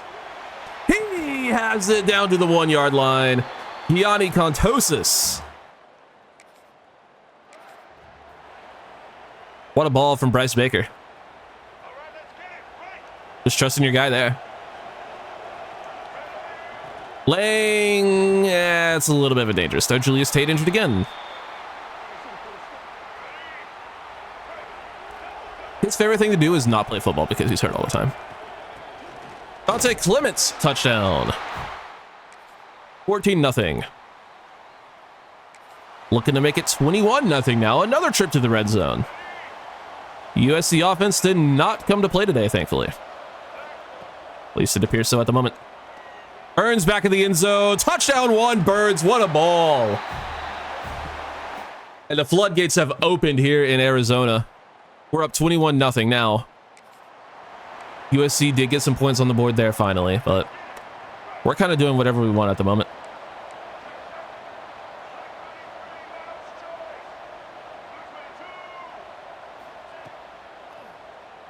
Get it out quick to Pining. First down. Hell yeah.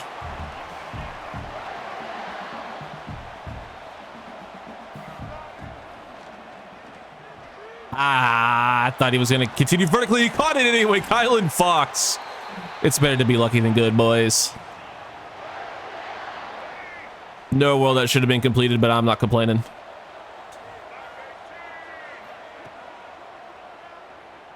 We're throwing it up. We are not fearing this defense right now. We're just taking shots. Doesn't mean it's the right thing to do, but it's what we're doing.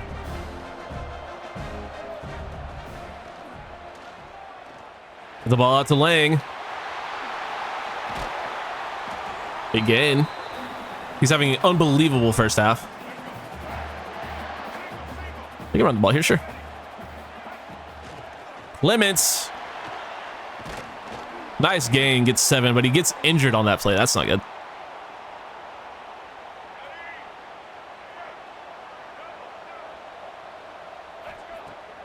Burns open on the out route, gets a nice block, touchdown one, Burns. I mean, this defense is just getting fucking Swiss cheesed right now. We are into the third quarter, and it is a 2-possession game. They're looking to cut it down to 1. They're going to run the ball here. Good tackle, LaMarcus Brown. No first down there. But USC does score, making it 28-21. The game is no longer giving us moments, so our offense is slowed down in sim. The only thing that can stop us is the sim engine currently. And right now it is stopping us. I can't cover all 3 of those guys, but thankfully the ball is knocked loose. Here's some offense. 3rd and 3. Clement back in the game. That's a good sight to see. Good to Juan Burns. First down.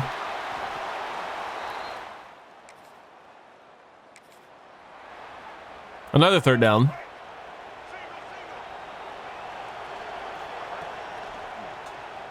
Go to our guy Pining there. That should be a first. They're going to call that 4th and inches. That is a terrible spot.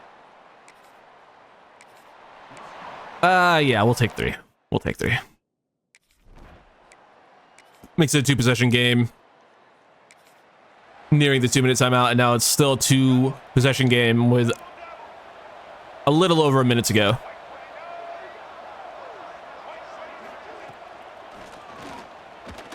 A 3rd of the flat, and that is not a first down. Should be your ball game.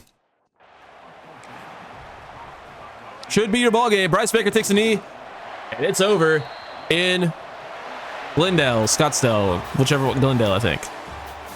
Fucking basically Phoenix. We'll just go with that. The desert.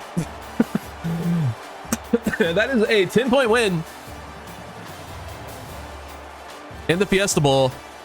And with that, we're heading to the semifinal. No, that was the semifinal. No, yeah, that was. We're going to the Natty. Yeah, that was our second game.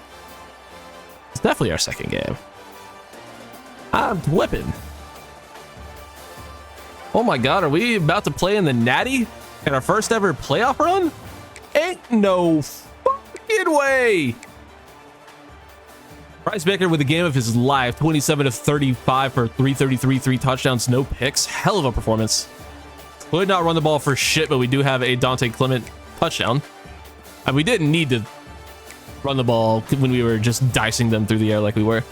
96 yards on 7 catches for Contosis, 6 for 76 and 2 touchdowns for Burns, 6 for 76 for Lang, 5 for 52 and a touchdown for Pining.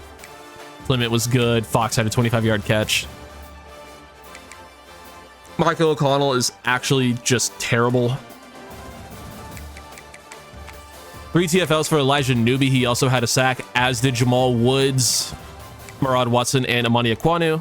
No interceptions, but who heckin' needs them? Would have been cool to have, but we don't need them. Yeah, for as well as our offense was playing that game, it was a lot closer than it seemed. So our offense was on another fucking level there for a while, it felt like. See what the bracket's looking like. I didn't look at it. So Washington beat Florida State. Tennessee beat Michigan. And then, of course, USC beat Notre Dame. We beat USC. So we're going to the Natty to play either Washington or Tennessee. So we could have a rematch of the SEC championship, or we could play a Washington team that may or may not be good. I don't want to count my chickens before they hatch, but I'm liking our chances. Elijah Newby, SEC Defensive Player of the Week. And National Defensive Player of the Week. Juan Burns, SEC Offense. And National Offense. Nice. And it's going to be a rematch against the Volunteers in the National Championship. Well, you asked for it. Let's do it. It's going to be in Raymond James. Should be a fun setting. Should be a mighty big home field advantage for us. It's raining in the Natty. Ew. Also, how's that fire lit up there? These are questions that I'm wondering. They got magic fire in Tampa. All right, let's see what we can do on offense. Looking to win our first Natty. Let's do it, boys.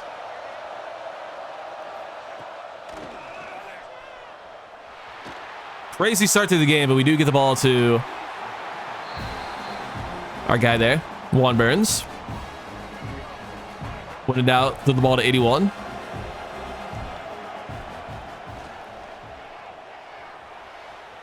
I don't know why we stopped running there. Get it to Contosis.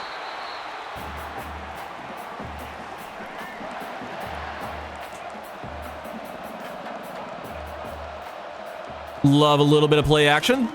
Try to get the Pining. I didn't see it till late, but I think we might have fucking had the go ball there. Well.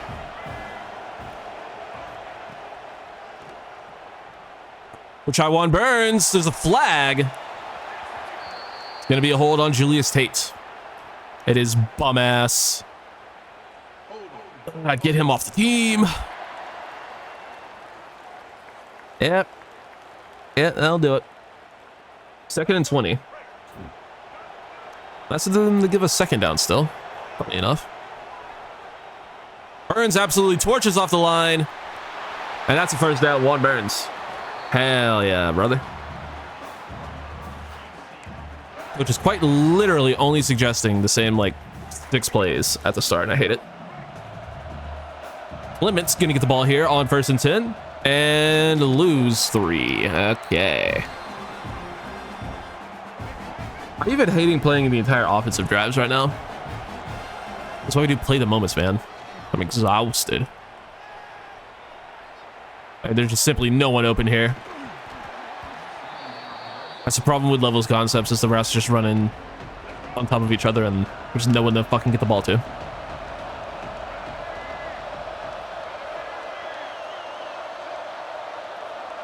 A little bit of pre-snap motion there. 3rd and 13. I guess we'll just take the check down and try to get a blocker.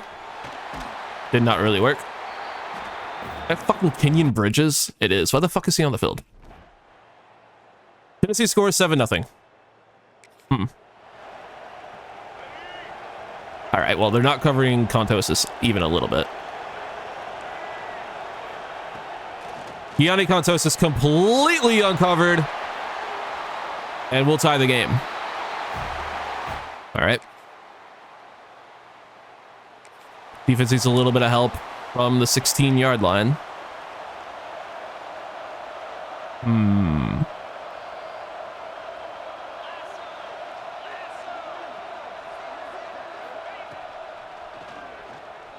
Get to the QB. There we go. Gonzalez gets to him.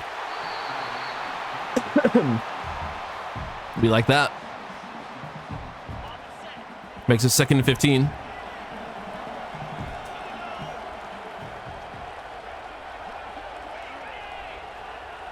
Motion their tight end out.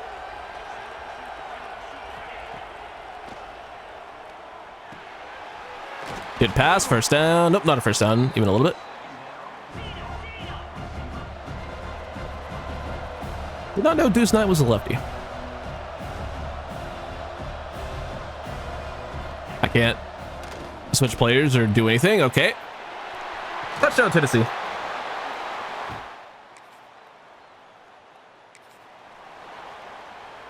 Third and 4.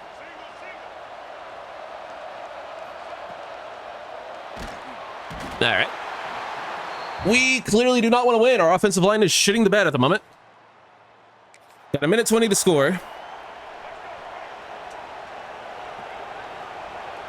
See if we can do it. We're just gonna roll with Bryce. He has a ton of ground in front of him. He'll get a first down. It's something.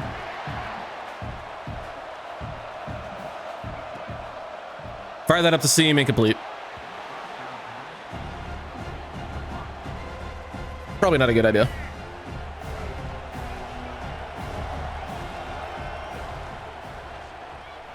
Might have had a step there. Ball came out late. Pining can't reel it in. Yeah, I'm just starting to feel like things are not going to go our way right now. I'm getting a not good vibe at the moment. We're going to go here, obviously.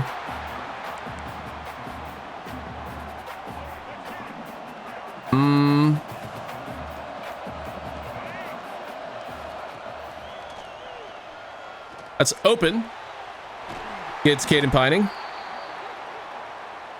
We'll hurry up a little bit here. I'm just going to leave the running back in because I don't want to deal with the motion. Get it to Burns.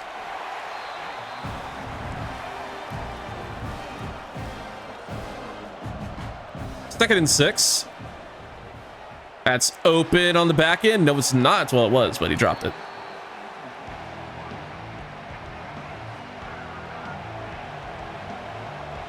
You're not covering one Burns.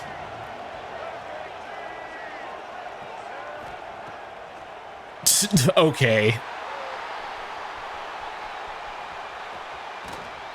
Sure, dude. I mean, good play, I guess. 17-7 into the third quarter, 24-7, 24-14. Holy crap.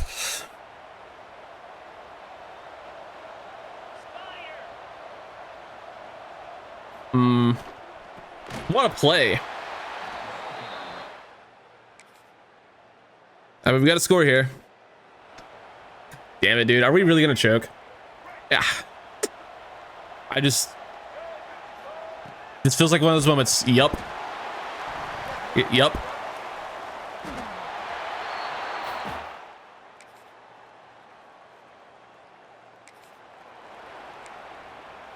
Oh, that's really annoying. Okay. No, we're fine. We're fine. We're fine. We're not going to choke. We're going to lock in. We're going to figure it the fuck out. And we're going to win this game. That was just a really bad miss by Bryce.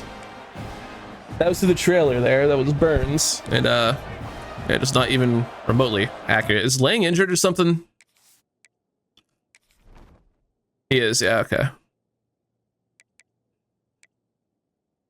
We have two of our top 3 corners out right now. That doesn't help matters on defense. Burns, good throw, good catch, touchdown.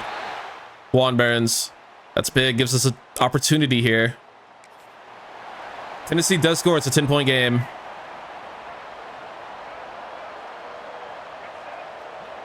Oh, that's bad. We have a step there, we do, it's caught. Obviously, we have to go here. 2.5 minutes left in the 4th quarter. 4th and inches. Ball in the hands of Juan Burns, probably. We're not gonna have it. Fuck! Bryce is just too slow, man. 4th and 10 with a minute to go from the fucking 2-yard line. Cool. Game's over. Intercepted again.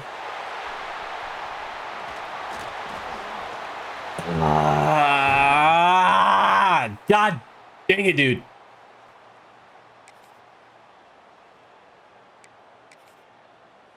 Tennessee wins. They get the revenge. 38-21. I mean, we got to the big dance and lost, so...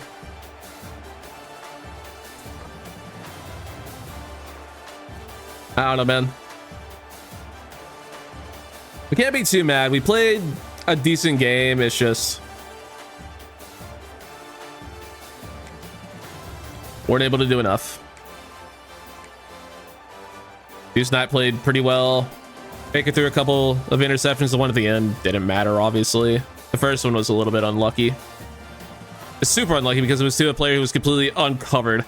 And the guy just made an unbelievable recovery from Narnia. Burns hurt. He had a phenomenal game, though. 8 for 127, 2 touchdowns. Other guys played very well as well. O'Connell with another sack given up. He's fucking terrible. I've never seen a fucking offensive lineman so bad. I mean, I have, but it's been a minute. Gonzalez with the sack allowed, half, or sack given, not allowed, but just a sack. Half for Good and Watson. No picks, obviously. Because all of our corners are either injured or bad. Gosh. It really sucks to make it to the Natty and lose. Another season record for... First go record for Juan Burns. Congrats. He's just breaking all the records because he played more games than every other receiver. Yep. Thank you. Thank you. Can you please stop? Yeah, it's because they played 3 more games than everyone else in program history, dude. That's an SEC record for Bryce, but let's be real. No, it wasn't. He was in the SEC for 1 season. Get a lot of XP there. That's cool.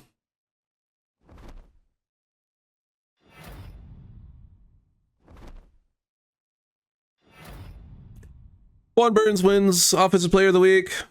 That's pretty nifty. In a losing effort, that's cool, I suppose. Josh Heupel gets himself a national championship at Tennessee. Congrats. We will be back. We will, in fact, return. Now, here comes the scary part. Do we lose Juan Burns to the draft? Potentially. Juan, please. I promise you, you will be a first-round pick if you stay. Please. No.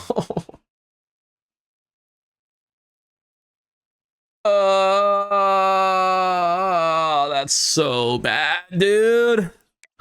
Clemens, please. Fuck. Clayton's gone. We're also losing Waldup and Sermons and Bryce Baker, of course.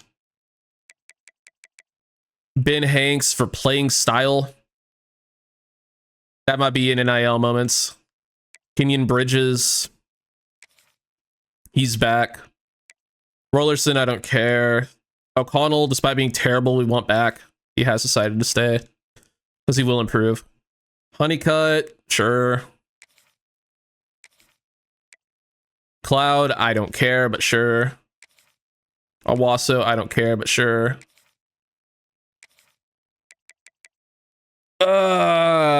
Man. We're sliding Ben Hicks in IL. Funny. He's not leaving. We can't afford to lose corner.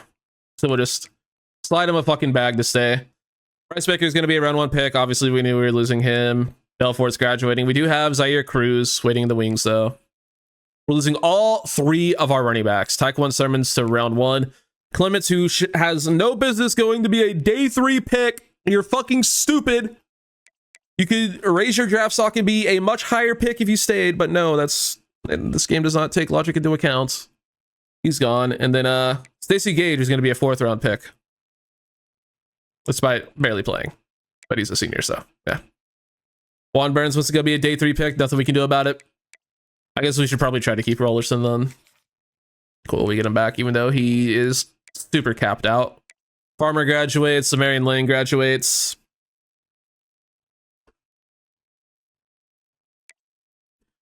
Kylan Fox and Denny Edgehill both graduated tight end. O'Connell stays. Waldrop is a projected round 1 pick. He's graduating. Hopewell and Wilson are gone. Tate is graduating. Thank God. He's a penalty machine. Tubby Moore graduates. Bellamy graduates. Now, Bellamy wasn't the 60 overall. It's whoever our backup tackle was. It was like a 60 overall, whatever. It doesn't matter.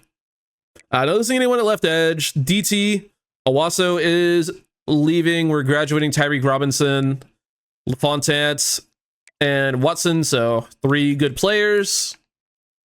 Kumba is gone. Elijah Newby is projected to be a round 1 pick. That's good for him. Brian Honeycutt is staying. Not losing anyone at will. Clayton is going to be a round 2 pick. NIL money, like I mentioned. We're graduating Blake and Hayward.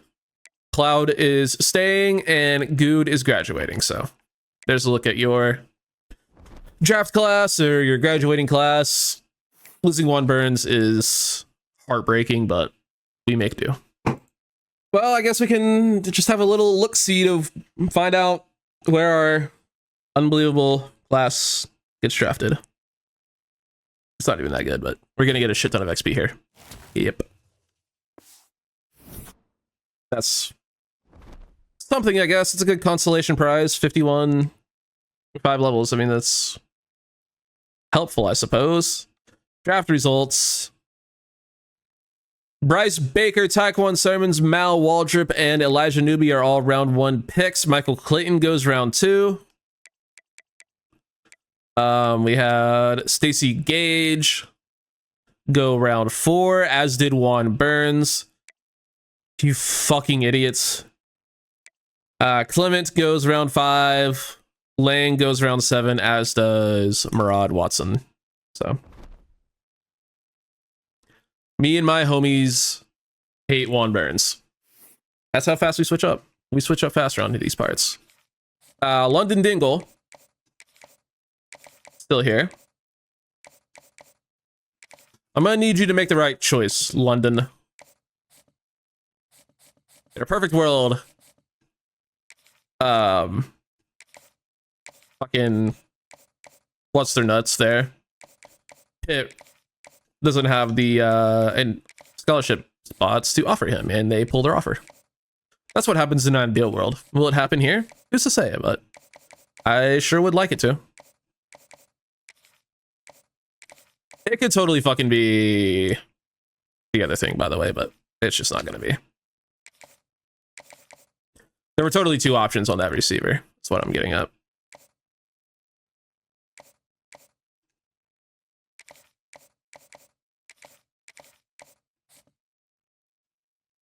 Someone had playing time, right? Yeah. I know these things. I really don't. But we got 950 hours to work with in the portal. More than enough. Could look at QB. Definitely gonna need to look at receiver. Definitely gonna need to look at running back. Gonna need to look at corner. Edge. We need a lot of help at a lot of places. We need a safety. We could use a linebacker. 2 top 5 players with interest. Hell yeah. We need a corner. We need a tight end.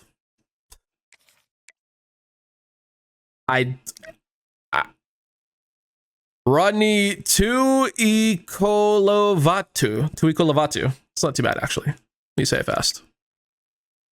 But yeah, we're gonna add a lot of good players, and we're gonna hopefully get a lot of good players. I'll see you when the class is full or whatever.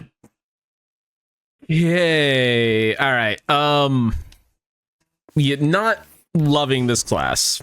Again, it's just our portal luck has not been the best to this point of the rebuild. Clearly. Secondary is going to be thin again. Get a receiver. That helps. Get a safety. That definitely helps. Linebacker Dylan Haslam. We get Zay Thomas, a 4-star corner. That's going to help a lot. Get Ethan Barber, a 4-star tight end, out of the portal. He's going to be really good. We do get Rodney Tuikolovatu. That'll help. David Teague, a potential starting guard. We did good on the offensive line, and to finally have like a legitimately good one will be a step in the right direction. We get Joey Clapp. Get Cedric Matthews. Brought in a couple of portal QBs just in case. Get another 4-star guard to potentially start. Get a 4-star receiver, LaShawn Larson. Sick name. Get another 4-star corner. So we did good at corner. Another 4-star receiver. Get a DT. Did not do well there. It looks like we did not do well at edge either. No, we did not. So that's going to be a problem. I'll take a look at National Signing Day. Hopefully some of these guys just didn't commit and we'll be able to show up on our roster at some point. But we did very well in the high school ranks. We already knew these top 3 guys, all elite dev. So yeah, we did very, very well here. Cockrell, star dev. We didn't know him. Bags has star. DeBeer has star. We knew both of those. Abada, impact. Impact for Josso. Favorite with impact. Impact for Morris. Impact for Clapp. Impact for Sal York. Elite for D'Angelo Garmin out of the portal is very nice. Elite for Dylan Haslam out of the portal is very nice. Zay Thomas with impact. Barber with impact. Ryan Fody with impact. Tuikolovatu, elite. He's probably going to move into guard if the game will let us.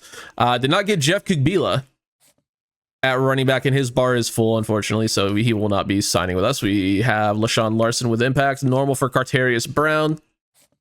David Teague has starred dev. Marco Jones didn't get impacts. His bar did fill up, so he will not be joining the class, unfortunately. Starred dev for Kimfort, though. That helps. Avril with impact. Impact for Matthews. Impact for Allers. Did not get Freddie Reese to play running back. We did get Noah Herrick to play there. We could still get Freddie Reese, to be fair, just to have depth at running back. And Taj Crutchfield did not sign to play corner. Could still get him if Oregon ends up not having the spot. But for position changes, we're going to need running back. That is for certain. Zaire Cruz, Cedric Matthews, John Allers, all decent. I mean, certainly going to be Zaire Cruz's team. He is the number 1. We only have 1 running back on the roster, and it's a true freshman.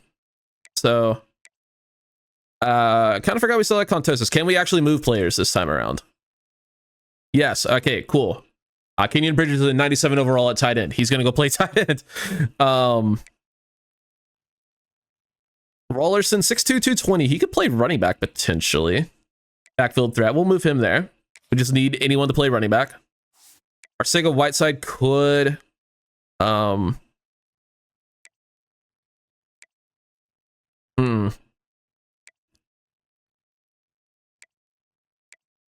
Maybe we move Damian Sharp as well. Yeah, all right, cool. Now we have at least depth there. We're probably still might even start the true freshman just cuz. What's Gianni Contosis just out of curiosity? 94 overall backfield threat, but yeah, I think we're fine there now. Yeah, Kenyon Bridges being in a fucking 97 overall. That's why we wanted to move him there last year. Ethan Harbor's an 89. He can play. Caden Fleming back to being a rotational guy, which is where he was better for us anyway. Couple of decent players here. Offensive line, O'Connell is good. Tui Kolavatu. We're gonna move to one of the guard spots, but this team is looking pretty good. Definitely don't have as many complaints as I thought I would. I thought we were going to be a little bit effed in the A, but seems like we might be a little bit okay. That was fun. Filer, I would love to move the right guard. Cool. We can actually move our players around this year. That helps a lot. Just for whatever reason, it was not letting me do this last year. Oh, we have a ton of guards. Well, I didn't expect that. Oh, we have so many offensive linemen. One of these guys I wanted to move to fullback. Who was it? One of these guys had like, was it just Jacques Joyner? The fullback? I think it was. He's a senior. There's one of these dudes who was just like an uber athlete.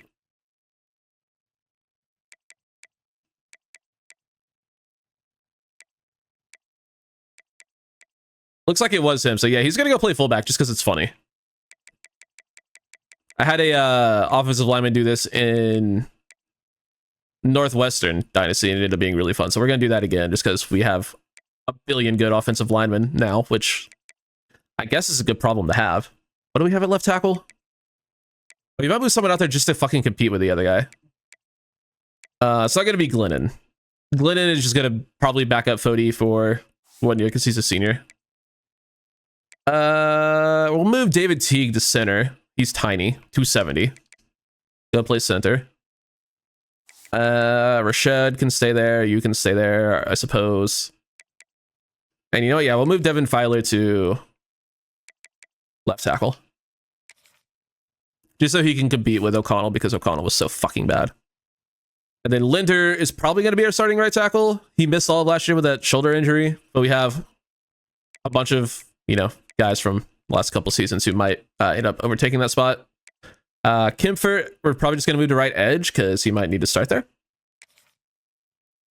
We do have our guy Ikwanu's getting better. Jamal Woods was solid. Rommel is going to develop well. And yeah, we have a decent depth. We'll just move you over just so it's even.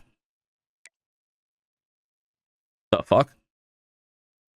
Yeah, it must have been a fucking athlete thumper. But yeah, DT's not gonna be good.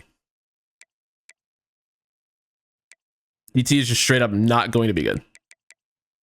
That's not fun.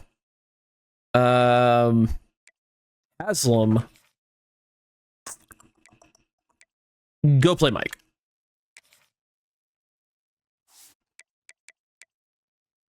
Wait, no, LaMarcus Brown is good. Fuck. Go play Sam. Wait. No, I lied again. Go play Will. we'll get it figured out eventually. There we go. Because I want Gonzalez and Brown to play because they were so good last year. They were our starters and they were really, really solid. So I want them to continue to play. And then these other dudes can continue to develop. Corner with Zay Thomas is good. Jason Averill helps because Atwood is whatever. And then we have these two guys who will develop and probably be good enough to play if we need them to. But all right, we actually ended up doing pretty well there. Unfortunately, both of our best safeties are box specialists, so that's a little bit whatever, but D'Angelo Garmin is quite good. And he looks fast enough to actually play safety, which is helpful. I mean, he's such a high overall as a box specialist, we could probably afford to just upgrade his coverage quite a bit. And I was just curious. Hey, he's not as high in overall as I thought he would be. But the important part is going to be our athletes because Trey Giuliano, 300-pound edge rusher. I think we just simply need to move to DT. And we're going to. Joey Clapp is a 77 overall QB. He is going to go be a QB. Frederick Favorites. He's a guy I could certainly see being an edge rusher at some point. But for now, he's going to go hang out at Mike. Just cuz. And then Urbic is going to just pick one of the edge spots. It doesn't really matter. So, team is looking all right. Have a lot of talents. We do lose our starting QB. I'm a little bit worried about running back. Receiver is scary. We do get Caleb Pining to upgrade to impact. That's unfortunate for him, the timing on that, because if that would have happened last year, he might have been able to use it a little bit more. Well, Marcus Brown is up to star dev. That's very nice. But we're going to need a little bit of luck here with some guys. 71 points to spin for Zaire Cruz is exactly what I was talking about. Let's just max him out. Let's not mess around with it. Let's just get him to where he is good. Fortunately, his fucking deep accuracy is so damn low. Damn, we had to spin so much and it's still not even that good. Because I need to get his IQ up as well. I mean, we can't even afford dot yet, so I guess it's fine. 93 overall. Quite good. Has 99 throw power. Decent enough athlete. He's pretty fucking good. I'd say that was a good outcome. I mean, running back, I mean, these guys are fine. These guys are decent. Don't know how good they're actually going to be, though. Guess we'll upgrade that.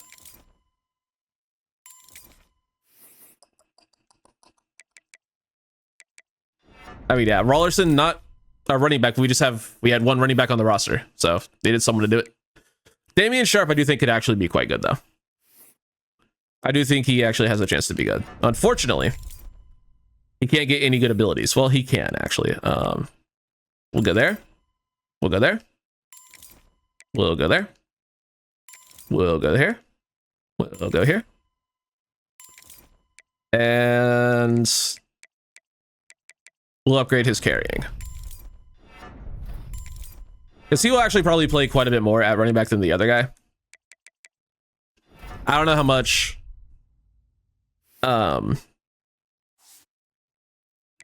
Rollerson's actually going to play. But we'll probably see a lot of Damian Sharp. But yeah, we'll get this all sorted out. I'll let you know what the team is looking like before we hop into Season 5. All right, so we made it to the start of the next season, and we are officially at 99 overall for the first time in this rebuild. I'm not so sure how I'm feeling about the squad. I don't think a 99 overall, but I never think we're 99 overall. We'll see if we have any 5-stars interested. And now that we're in the SEC, I imagine we'll probably have quite a few. But you never really know. We do have the #1 player in the country, a contested specialist. Receiver Jason Bishop is interested. I, too, am interested. We're going to need a QB. I think we're definitely going to need a QB. I'll take a look at a corner. Highly rated 5-star safety, Bobby McTavish. We'll take a look at. 6'1 Sam, I'm not that interested in. 6'6 edge setter. That could be interesting. Don't really care for north-south receiver. Another one, Brendan Geddes. All right, cool.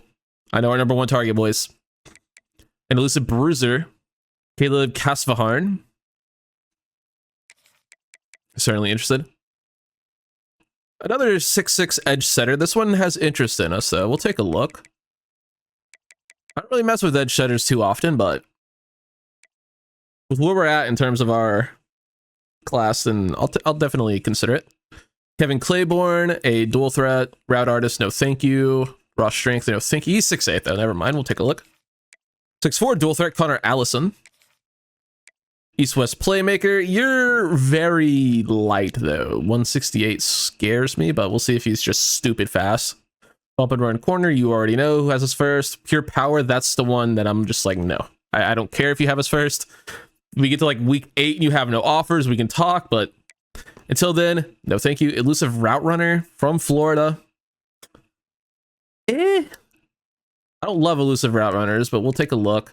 Well-rounded guard, you already know. A Mike Lurker. We'll take a look. Another elusive bruiser. Zone corner.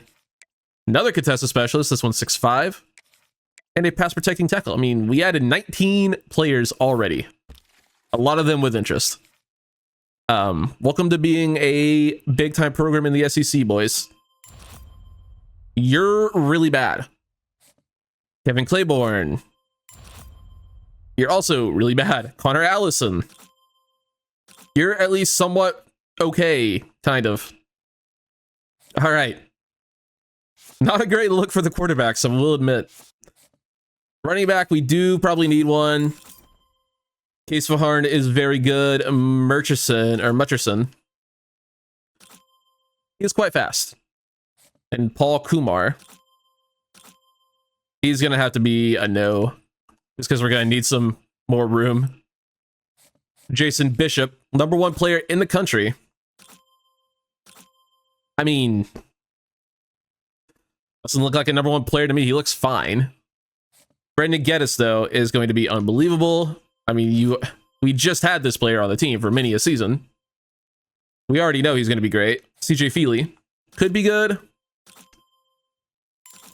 He's a gym. All right, he's actually very, very fast for an elusive route runner. They're usually at the highest, like 86, 87 speed, but that one has 90. Babineau. He's quite fast. He's decent. So, 2 decent players. Nothing too insane. Darrell Burtz looks all right. McTavish. Yep. Box specialist moment. All right, let's see if either of these edge setters are any good.